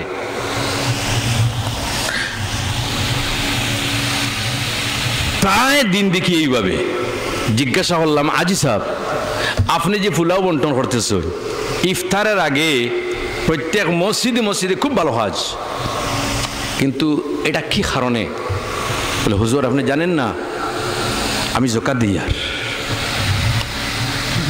এটা কি যাকাত দিই। আর বলে যাকাত তো আপনার একটাও যাকাত আদায় হইতো না আপনার। আল্লাহু আকবার। আপনি যখন ইফতার সামগ্রী তৈরি করিয়া মসজিদে মসজিদে বন্টন করতেছেন, ধনী মানুষের জন্য যাকাত খাওয়া জায়েজ আছে? আপনারা ফতোয়া দেও না, জায়েজ আছে? জায়েজ।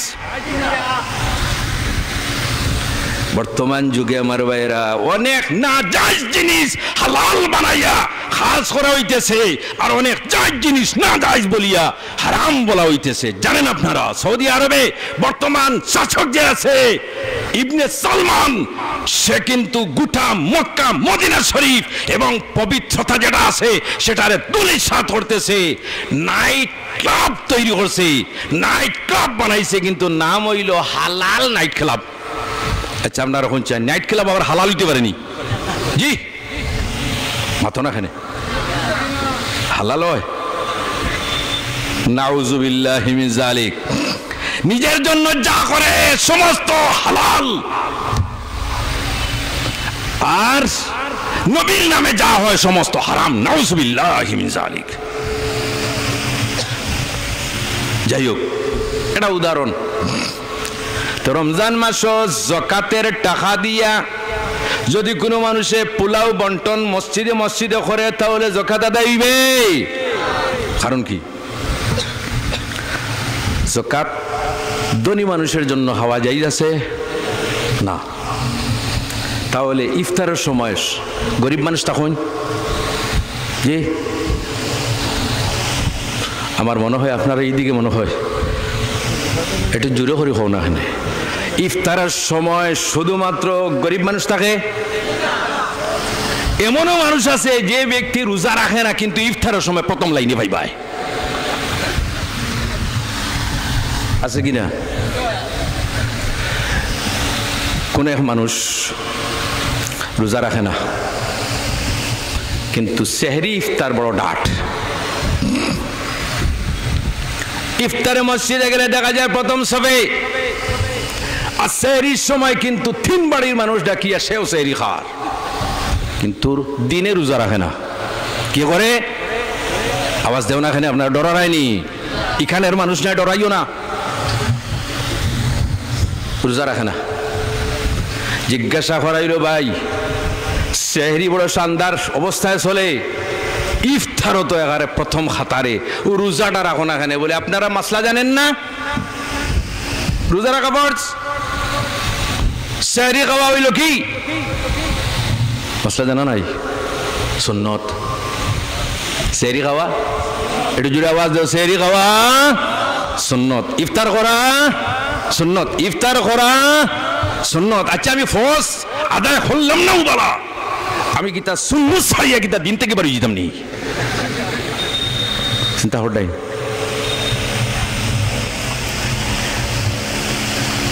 যাকাতের টাকা দিয়া ইফতার সামগ্রী তৈরি করিয়া যদি মসজিদে মসজিদে বন্টন করা হয় তাহলে অনেক ধনী মানুষে খাইবে, খাইবে কিনা? আর ধনী মানুষের জন্য খাওয়া যাইজ আছে। অনেক হাজী সাহেব হজে যাওয়ার পরে আপনারা দেখবা, এখানে হয়তো অনেক হাজী সাহেব আছেন, এই বছরও হয়তো কোনো হাজী সাহেব হজ করিয়াছেন, আপনারা দেখতে পাইবা হজে যাওয়ার পরে দেখবা হঠাৎ একটা গাড়ির থেকে আলি পোলাওর প্যাকেট দেওয়া হইতেছে। আমরা মানুষ তো হায় রে হায়, যেমনে ফুলাউর প্যাকেট দেওয়া সলের দেখলা আর কি, ও সারা হাজিগিরি অনুশেষ মলি সাহেব উবা রাখো ব্যবস্থা করিলাই। যে ব্যক্তি বন্টন করার তার ক্ষমতা নাই বন্টন করার মানুষ এমন ভাবে অস্থির হয়ে বোঝা যায় গাড়িত লাফ মারি উঠিয়া লইলিত। একটাবার জিজ্ঞাসা করে না এটা যাকাতের না নফল? যদি যাকাতের হয় তাহলে তারা উত্তর দিবে, যাকাতের যদি না হয় তাহলে তারা উত্তর দিবে হালাল। কি উত্তর দিবে? হালাল। আর যদি যাকাতের হয় তাহলে সে উত্তর দেবে লিকুল্লিন বা লিবাজিক শাখসিন হারাম, কিছু সংখ্যক মানুষের জন্য তা হারাম। এই কিছু সংখ্যক খারা ধনী, কিছু সংখ্যক খারা ধনী। হায় রে আজি সাহেব একটাবার লক্ষ্য করেন না যে যাকাতের মাল খাইতেছন না এটা নফলি সদকা খাইতেছন। ধনী মানুষের জন্য নফলি সদকা খাওয়া জায়েজ আছে, নফলি শিরিনি জায়েজ আছে, কিন্তু মান্নতের শিরিনি জায়েজ নয় এবং যাকাতও খাওয়া জায়েজ নয়। এজন্য যাকাত প্রদান করলে মানুষের সম্পদ পবিত্র হয়। জুড়ে বলো সুবহানাল্লাহ। কিভাবে পবিত্র হয় আমার ভাইয়েরা? আল্লাহ হাবিব সাল্লাল্লাহু আলাইহি সাল্লামের ইরশাদ, মা হালাকা মালুন ফি বাররিন ওয়ালা বাহরিন ইল্লা বিমানঈ যাকাত। যত জায়গার মধ্যে সম্পদে আল্লাহর পক্ষ থেকে গজব নাজিল হয়, আল্লাহর পক্ষ থেকে আযাব নাজিল হয়, মুসলমান যদি থাকে তাহলে যাকাত না দেওয়ার কারণে আপনার সম্পদে আল্লাহর আযাব আসে। এজন্য আমার ভাইরা, ইসলামের মধ্যে আল্লাহ সুবহানাহু ওয়া তাআলা কি সিস্টেম রাখছেন, আমরা যদি যথাযথভাবে যদি যাকাত প্রদান করি তাহলে আমাদের সমাজের মধ্যে কিন্তু কোনো দরিদ্র থাকবে না। থাকবে? এক শ্রেণীর ভিক্ষুক আছে প্রফেশনাল, প্রত্যেক দিন ভিক্ষা করে, কিন্তু এক শ্রেণীর দরিদ্র মানুষ আছে, সে কিন্তু কোনো মানুষের কাছে লজ্জার কারণে হাত বাড়ায় না। কোন মানুষের কাছে সে বলে না আমার ঘরের মধ্যে খাদ্য নাই, আমার ঘরের মধ্যে অভাব আছে। সে কিন্তু কোন সময় কোন মানুষের কাছে প্রকাশ করে না। কিন্তু আল্লাহর হাবিবে ফরমান, তুমি যদি তার অবস্থা দেখো, তার চেহারা যদি দেখো, তাহলে বুঝতে পারবে সেই ব্যক্তি কিন্তু অভাবী। আর আল্লাহর হাবিব আলাইহিস সালামের একটা নিয়ম ছিল, যদি কোন অভাবী মানুষ যদি রাসূলুল্লাহর খেদমতে আসে, যত সময় পর্যন্ত অভাব দুর্বৃত্ত না করবা, আল্লাহর হাবিবের কোন ধরনের কোন শান্তি নাই। আল্লাহর হাবিবের কাছে একবার যাকাতের 1000 ছাগলের সংখ্যা আসলো। কয় হাজার? একটু জোরে আওয়াজ দাও, কয় হাজার? 1000 ছাগলের সংখ্যা। তবে রাসূলুল্লাহর জন্য যাকাত এবং সদকা যাইছিল না। দন নাই যাকাত হইতে গিয়ে দিতা 1000 ছাগল যাকাতের আইয়া পৌঁছিল। একজন মানুষ আল্লাহর হাবিবের খেদমতে উপস্থিত, ইয়া রাসূলুল্লাহ, আমি দ্বীন ইসলাম গ্রহণ করতাম। আল্লাহর হাবিব ফরমান, দ্বীন ইসলাম গ্রহণ করো। দ্বীন ইসলাম গ্রহণ করলা। দ্বীন ইসলাম গ্রহণ করার পরে আল্লাহর হাবিবের কাছে চাইলা, ইয়া রাসূলুল্লাহ, এই যে মাঠপূর্ণ ছাগল, এই ছাগলগুলার মালিককে? নবীজি ফরমান, এই ছাগলগুলার মালিক তো আমি নয়, আমি হইলাম গিয়ে এদের হেফাজতকারী। এতিম মিসকিন গরিব দুঃখী তারা মালিক। বলে তাহলে আপনি আমার 2টা ছাগল দিয়া দিন। বলা করি শুনো, কয়টা? যাও তোমার পছন্দ মতো 2টা লইয়া যাও। ওই ব্যক্তি 2টা ছাগল নিয়ে যখন বাইর হইল, সামান্য দূরে যাওয়ার পরে তার লোভ আরো বাড়লো। সে ঘুরিয়ে আসলো, আসার পরে বলতে লাগলো, ইয়া রাসূলুল্লাহ, 2টা নাই, আমার 5টা দেও। যাও 5টা লইয়া যাও। কি 5টা নিয়ে রওনা দিছেন। সামান্য দূরে যাওয়ার পরে নিজে নিয়ে বলতেছেন, বড় ভুল করলাম, 5টা কেন, যদি আমি 10টা হইতাম তাহলে ভালো হইতো। আবার ঘুরিয়া গেছেন, যাওয়ার পরে আল্লাহর হাবিবের কাছে নিবেদন করেন, ইয়া রাসূলুল্লাহ, 5টা নয়, আপনি আমার 10টা ছাগল দিতে লাগবে। যাও 10টা লইয়া যাও। 10টা লইয়া রওনা দিছেন। সামান্য দূরে যাওয়ার পরে নিজেরই বলতেছেন, ভুল করছি। কি করছি? যদি 20টা চাইতাম তাহলে ভালো হইতো। আবার ঘুরিয়ে উপস্থিত, আল্লাহর হাবিবের কাছে নিবেদন, ইয়া রাসূলুল্লাহ, 10টা নয়, আমার 20টা ছাগলের প্রয়োজন। আল্লাহর হাবিবে ফরমাইন, 20টা হইলে তোমার অভাব মিটে যাবে। বলে হ্যাঁ। বলে 20টা লইয়া যাও। আমরা দিমুনি যা দিছি তাও হারিয়া। এক ভিখারি ভিক্ষা করিয়া সামান্য আগে যদি আপনার বাড়ি থেকে বার হয় আবার যদি ঘুরিয়ে আসে কি অবস্থা হইব? আপনারা নিজে উত্তর দিন, কি অবস্থা হইব? এমন দেওয়া হইব এই ভিক্ষার থলি ছাড়িয়ে দৌড়াইব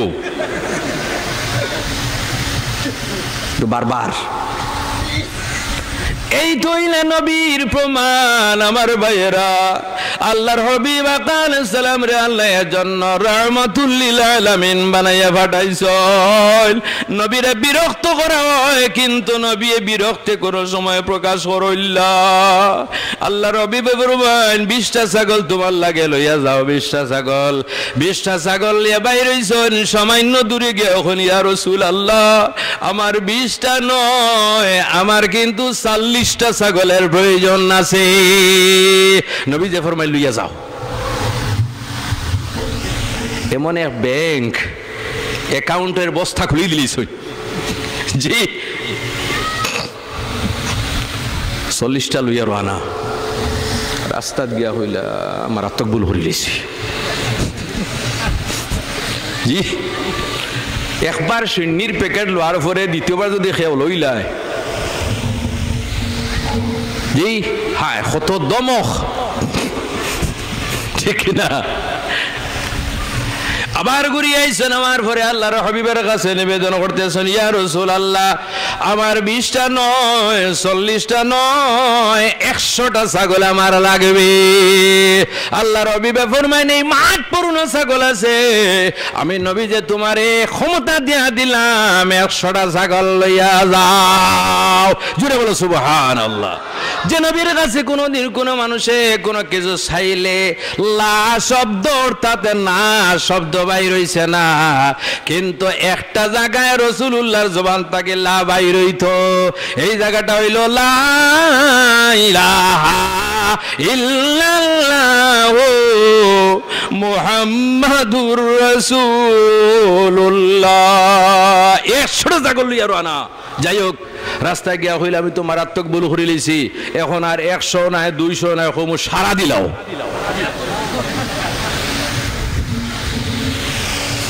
আল্লাহ রবিবের খেদমতে উপস্থিত।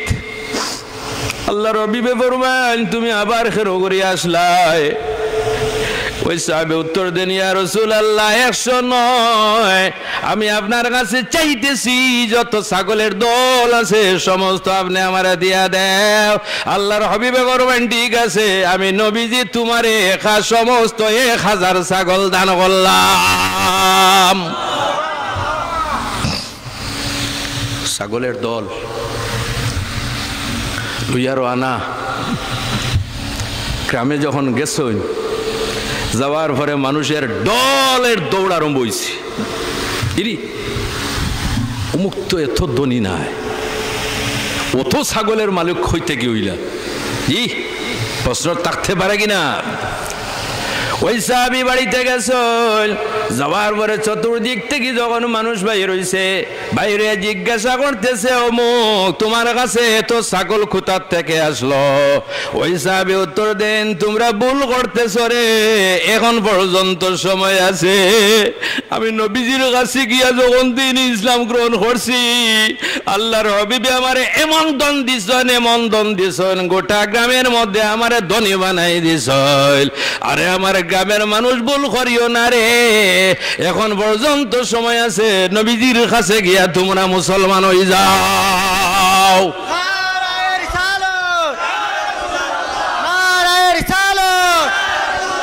বিশ্ব নবীর আগমনে বিশ্বের উপর শান্তি আসুক, বিশ্ব নবীর আগমনে পৃথিবীর উপর শান্তি আসুক। উলামা আহলে সুন্নতের আলো। সম্মানিত হাজিরিন, এই হলো আল্লাহর হাবিব সাল্লাল্লাহু আলাইহি সাল্লামের চরিত্র। গতিকে যাকাত সম্বন্ধে বলতেছি, যাদের উপর যাকাত ফরজ, আল্লাহর ওয়াস্তে যেভাবে নামাজ পড়া ফরজ, যেভাবে রোজা রাখা বাধ্যতামূলক, এইভাবে আপনার সম্পদের যাকাত প্রদান করা বাধ্যতামূলক। যদি কোনো মানুষের যাকাত প্রদান করে না তাহলে তার কি শাস্তি? আল্লাহু আকবার। কোরআন শরীফে আল্লাহ সুবহানাহু ওয়া তাআলার ইরশাদ, ইন্নাল্লাযীনা ইয়াকনিজুনাল যাহাবা ওয়াল ফিদ্দা ওয়ালা ইউনফিকুনাহা ফি সাবিলিল্লাহি ফাবাশশিরহুম বিআযাবিন আলীম।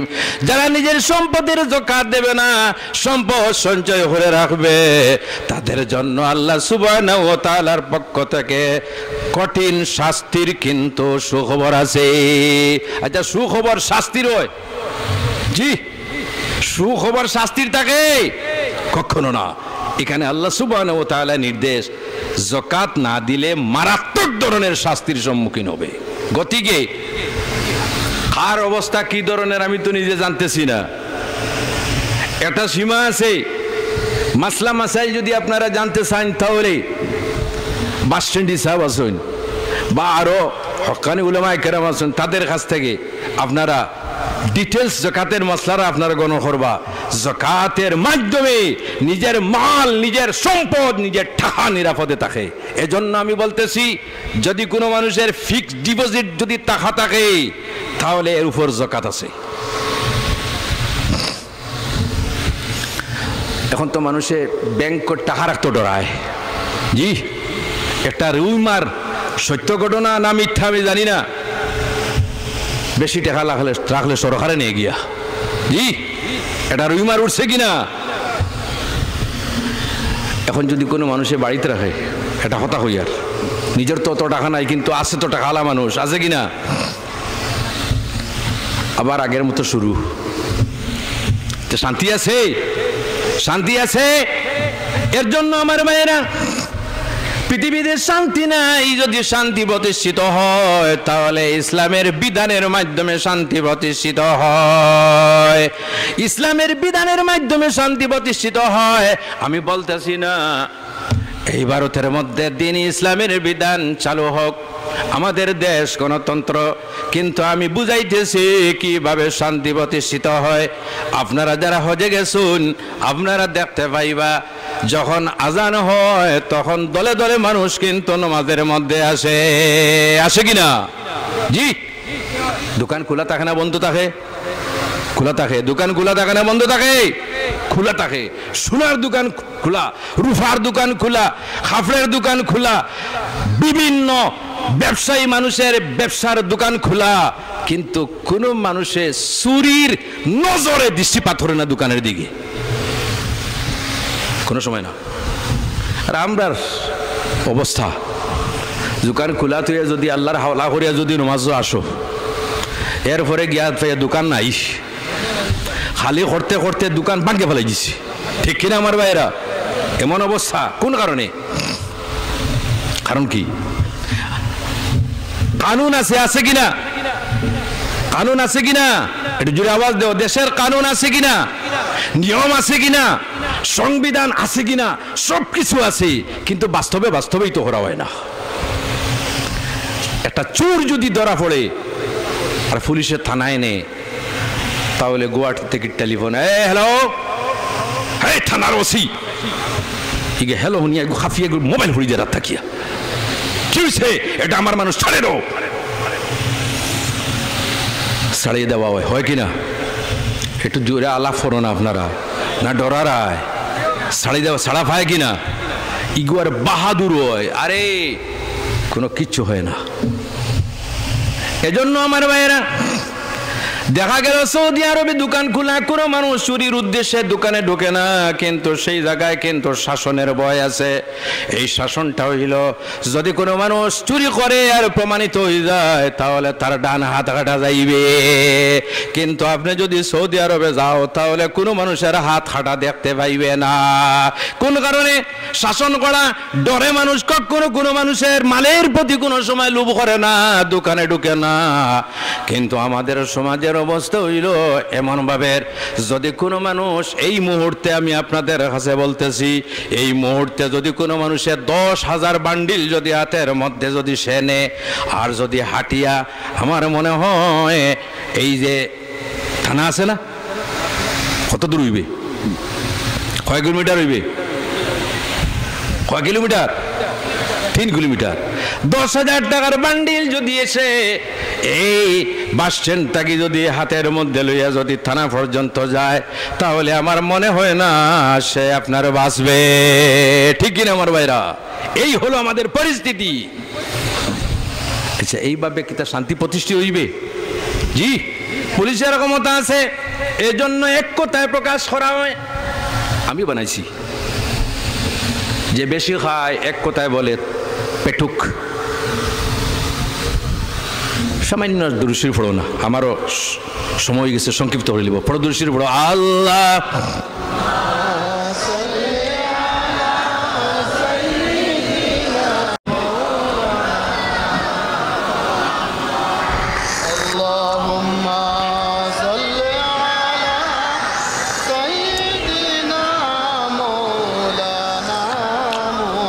وعلى آل سيدنا مولانا محمد اللهم صل على سيدنا مولانا محمد وعلى آل سيدنا مولانا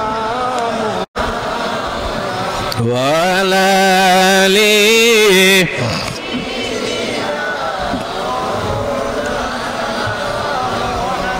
ছোটবেলায় যখন স্কুলে পড়তাম তখন এক কথায় প্রকাশ আপনারা পড়িছো না? এখানে স্টুডেন্ট আসো কিনা? যে বেশি খায় তার নাম পেটুক,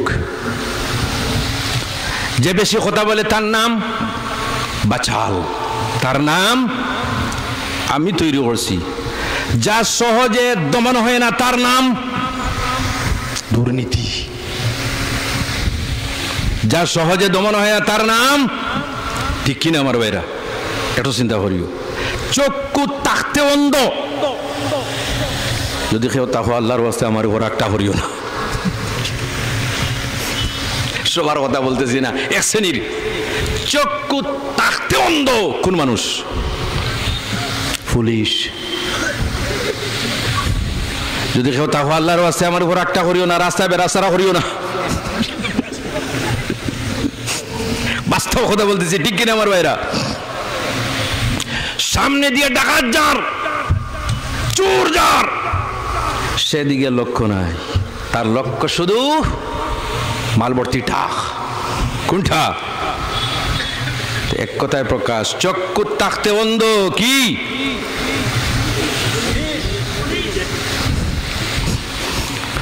মনে মনে ডরার আয়, জুড়ে হইলে কোন দিন পাইব। জি, পুলিশ ভাইয়েরা, সবার কথা বলতেছি না, তুমি তাই ডাক করিও না যদি তাকো। এর মধ্যে ভালো ভালো পুলিশ আছো, নাচুন কিনা? অনেক পুলিশ ভালো আছো, নাচুন কিনা? খুব ভালো ভালো মানুষ আছেন, অনেক পুলিশ আছে যারা নামাজ পর্যন্ত পড়ে মুসলমান থাকলে, অনেক পুলিশ আছে মন্দির দেখলে হিন্দু পুলিশ কিন্তু বাপ ভক্তি করে কিনা আমার ভাইয়েরা? এজন্য বলতেছি, যা সহজে দমন হয় না দুর্নীতি। হায় রে হায়, কত প্রতিশ্রুতি দেওয়া হয় কিন্তু দুর্নীতি দমন হয় না। আর একটা এক কথায় প্রকাশ বলি, আমি আমার বক্তব্য শেষ করব। যে সবচাইতে বেশি মিথ্যা কথা বলতে পারে,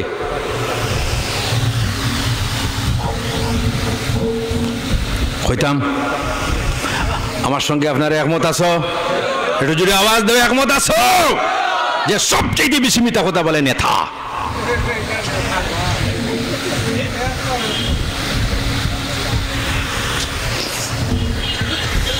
কিন্তু ভালো ভালো নেতা আছে, নাচুন কিনা আমার ভাইরা? অনেক ভালো নেতা আছে, সবার কথা বলতেছি না, ভালো নেতাও আছে। মনে মনে বাবা ই হুজুর ডে আর সামনে বছর দাওয়াত দিও না। আর আমি অনেক বছর থেকে আইয়ার ও গত খাইলে যাও গেছি, গত হালকে আসিয়া গেছি, তবে ওয়াজ হইছে না।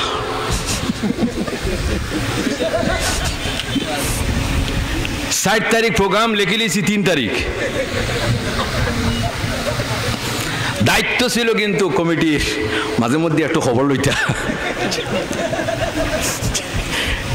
গতিকে গতকালকে আমি উপস্থিত হইলাম বড় কষ্ট করিয়া মাদ্রাসাতে গিয়া, তাড়াতাড়ি বাইর হইছি, আমার কিন্তু একটা টেনশন থাকে। আর জানিয়ে রাখিও, আমি টাইমিং বড় মেনটেন করি। যদি ওয়াজ 8টা থাকি থাকে তাহলে 7টা তোমারে পাইবাই। আইয়া দেখি তো সাইলেন্ট।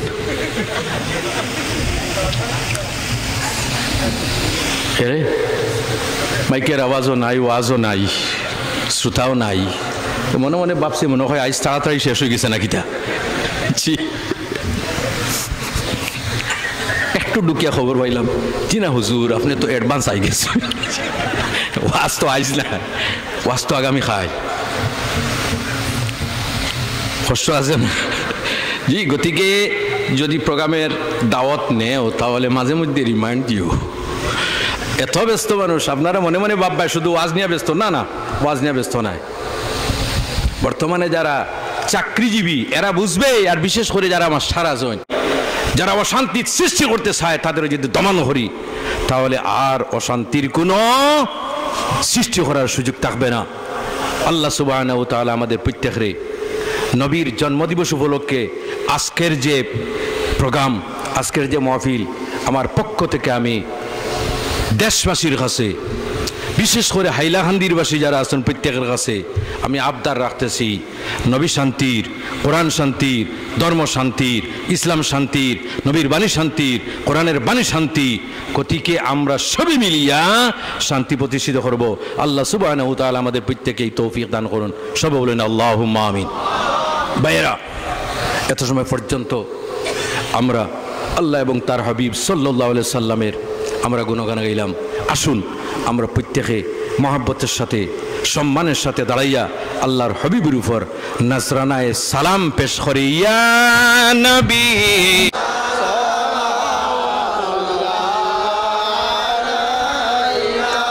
মুস্তাফা জানে রহমত পে লাখো সালাম, শমে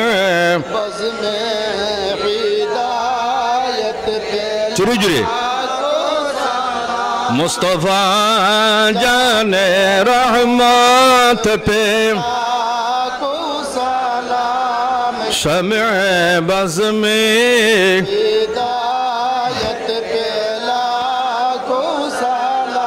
शहरयारे इरम ताजदारे हरम, शहरयारे इरम ताजदारे हरम, नौबहारे शफात पे लाखो सलाम, मुस्तफा जाने सलाम, शम्अ बज़ में हिदायत पे लाखो सलाम। वो हमारे नबी उनके हम उम्मती, वो हमारे नबी उनके हम उम्मती, उम्मती तेरी किस्मत पे लाखो सलाम, मुस्तफा जाने रहमत पे लाखो सलाम, शम्अ बज़ में हिदायत पे लाखो सलाम। किसको देखा ये मूसा से पूछे कोई, किसको देखा ये मूसा से पूछे कोई, आँख वालों की हिम्मत पे लाखो सलाम, मुस्तफा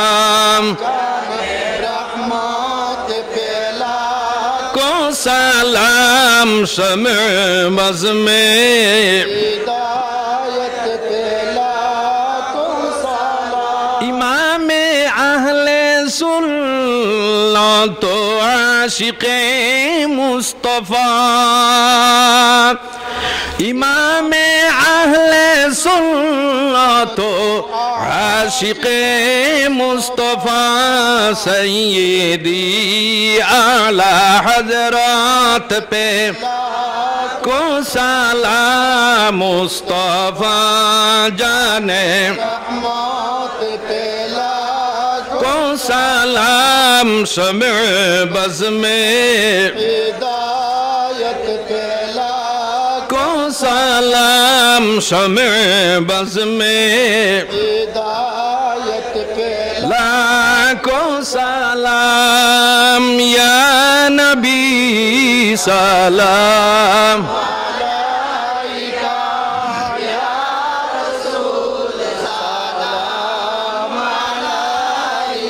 या हबीब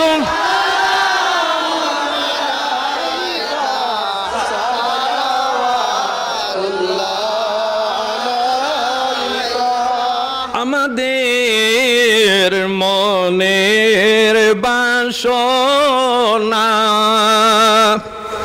যেতে চাই সোনার মদিনা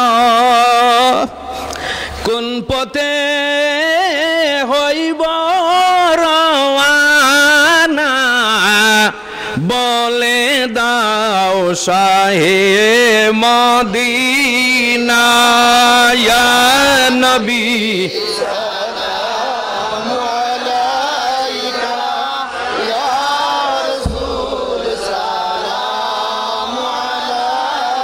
ইয়া হাবিব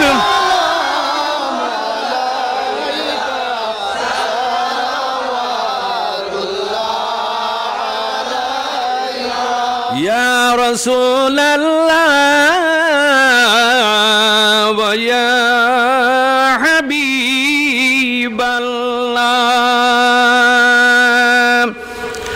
আমাদের মনের বাসনা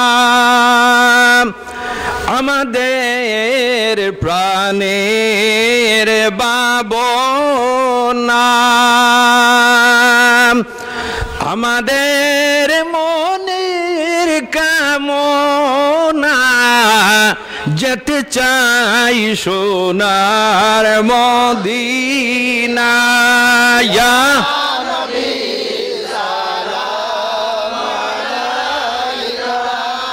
ইয়া রাসূল সালাম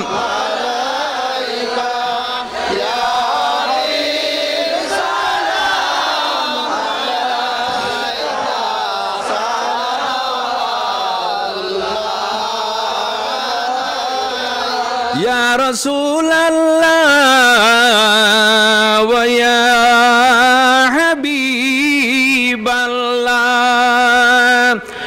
নবীজি মদিনা হতে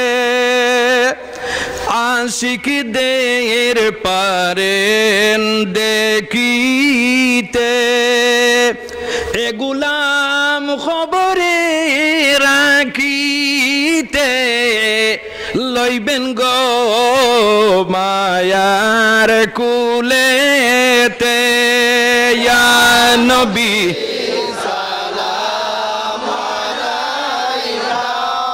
ইয়া রাসূল সালামু আলাইকা ইয়া হাবিব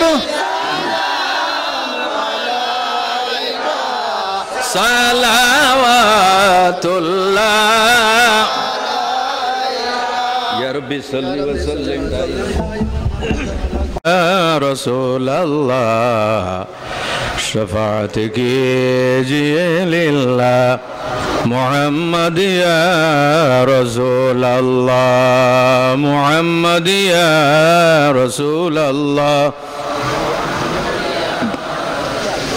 शफाअत कीजिए लिल्लाह जुरे जुरे मुहम्मद या रसूल अल्लाह शफाअत कीजिए लिल्लाह तग़फिर लना व तरहमना लनकूनन्ना मिनल खासिरीन अरहमुर राहिमीन आय अल्लाह বাস স্ট্যান্ড ঈদে মিলাদুন্নবী কমিটি প্রতি বছর আপনার হাবিবের শান ও মান বাড়ানোর উদ্দেশ্যে প্রোগ্রামের আয়োজন করিয়া থাকুন। আয় আল্লাহ, যত মানুষ, যত আপনার হাবিবের উম্মতেরা এই প্রোগ্রামের জন্য সাহায্য সহযোগিতার হাত বাড়াইয়া দেন, আয় আল্লাহ তাদের সদকা খয়রা সমস্ত আপনার কবুল আর মঞ্জুর ফরমাও। আয় আল্লাহ, কমিটির যারা এবং যুবক ভাইয়েরা, মুরব্বী সাহেবান যারা সাহায্য সহযোগিতার হাত বাড়াইয়া দেন, আয় আল্লাহ আপনি মৌলা তাদের জীবনের সমস্যাগুলি আপনি দূর করিয়া দেও। আরামুর রাহিমিন, আয় আল্লাহ আমি নগণ্য আপনার বন্দাগণের সম্মুখে কোরআন এবং হাদিসের দৃষ্টিকোণ থেকে কিছু আলোচনা করলাম। আয় আল্লাহ আপনি মৌলা তা কবুল ফরমাও। আয় আল্লাহ সর্বপ্রথমে আকা নামদার হুজুর পুরনুর সাল্লাল্লাহু আলাইহি ওয়াসাল্লামের খেদমতে আলিয়ায় উনার শান মোতাবিক পৌঁছাইয়া দেওয়া। আয় আল্লাহ, আয় আল্লাহ আপনার হাবিবের খাতির হযরত আদম আলাইহিস সালাম থেকে আরম্ভ করিয়া আজ পর্যন্ত যত মুমিন মুমিনাত কবরবাসী হইয়াছেন সমস্তের উপর পৌঁছাইয়া দেও।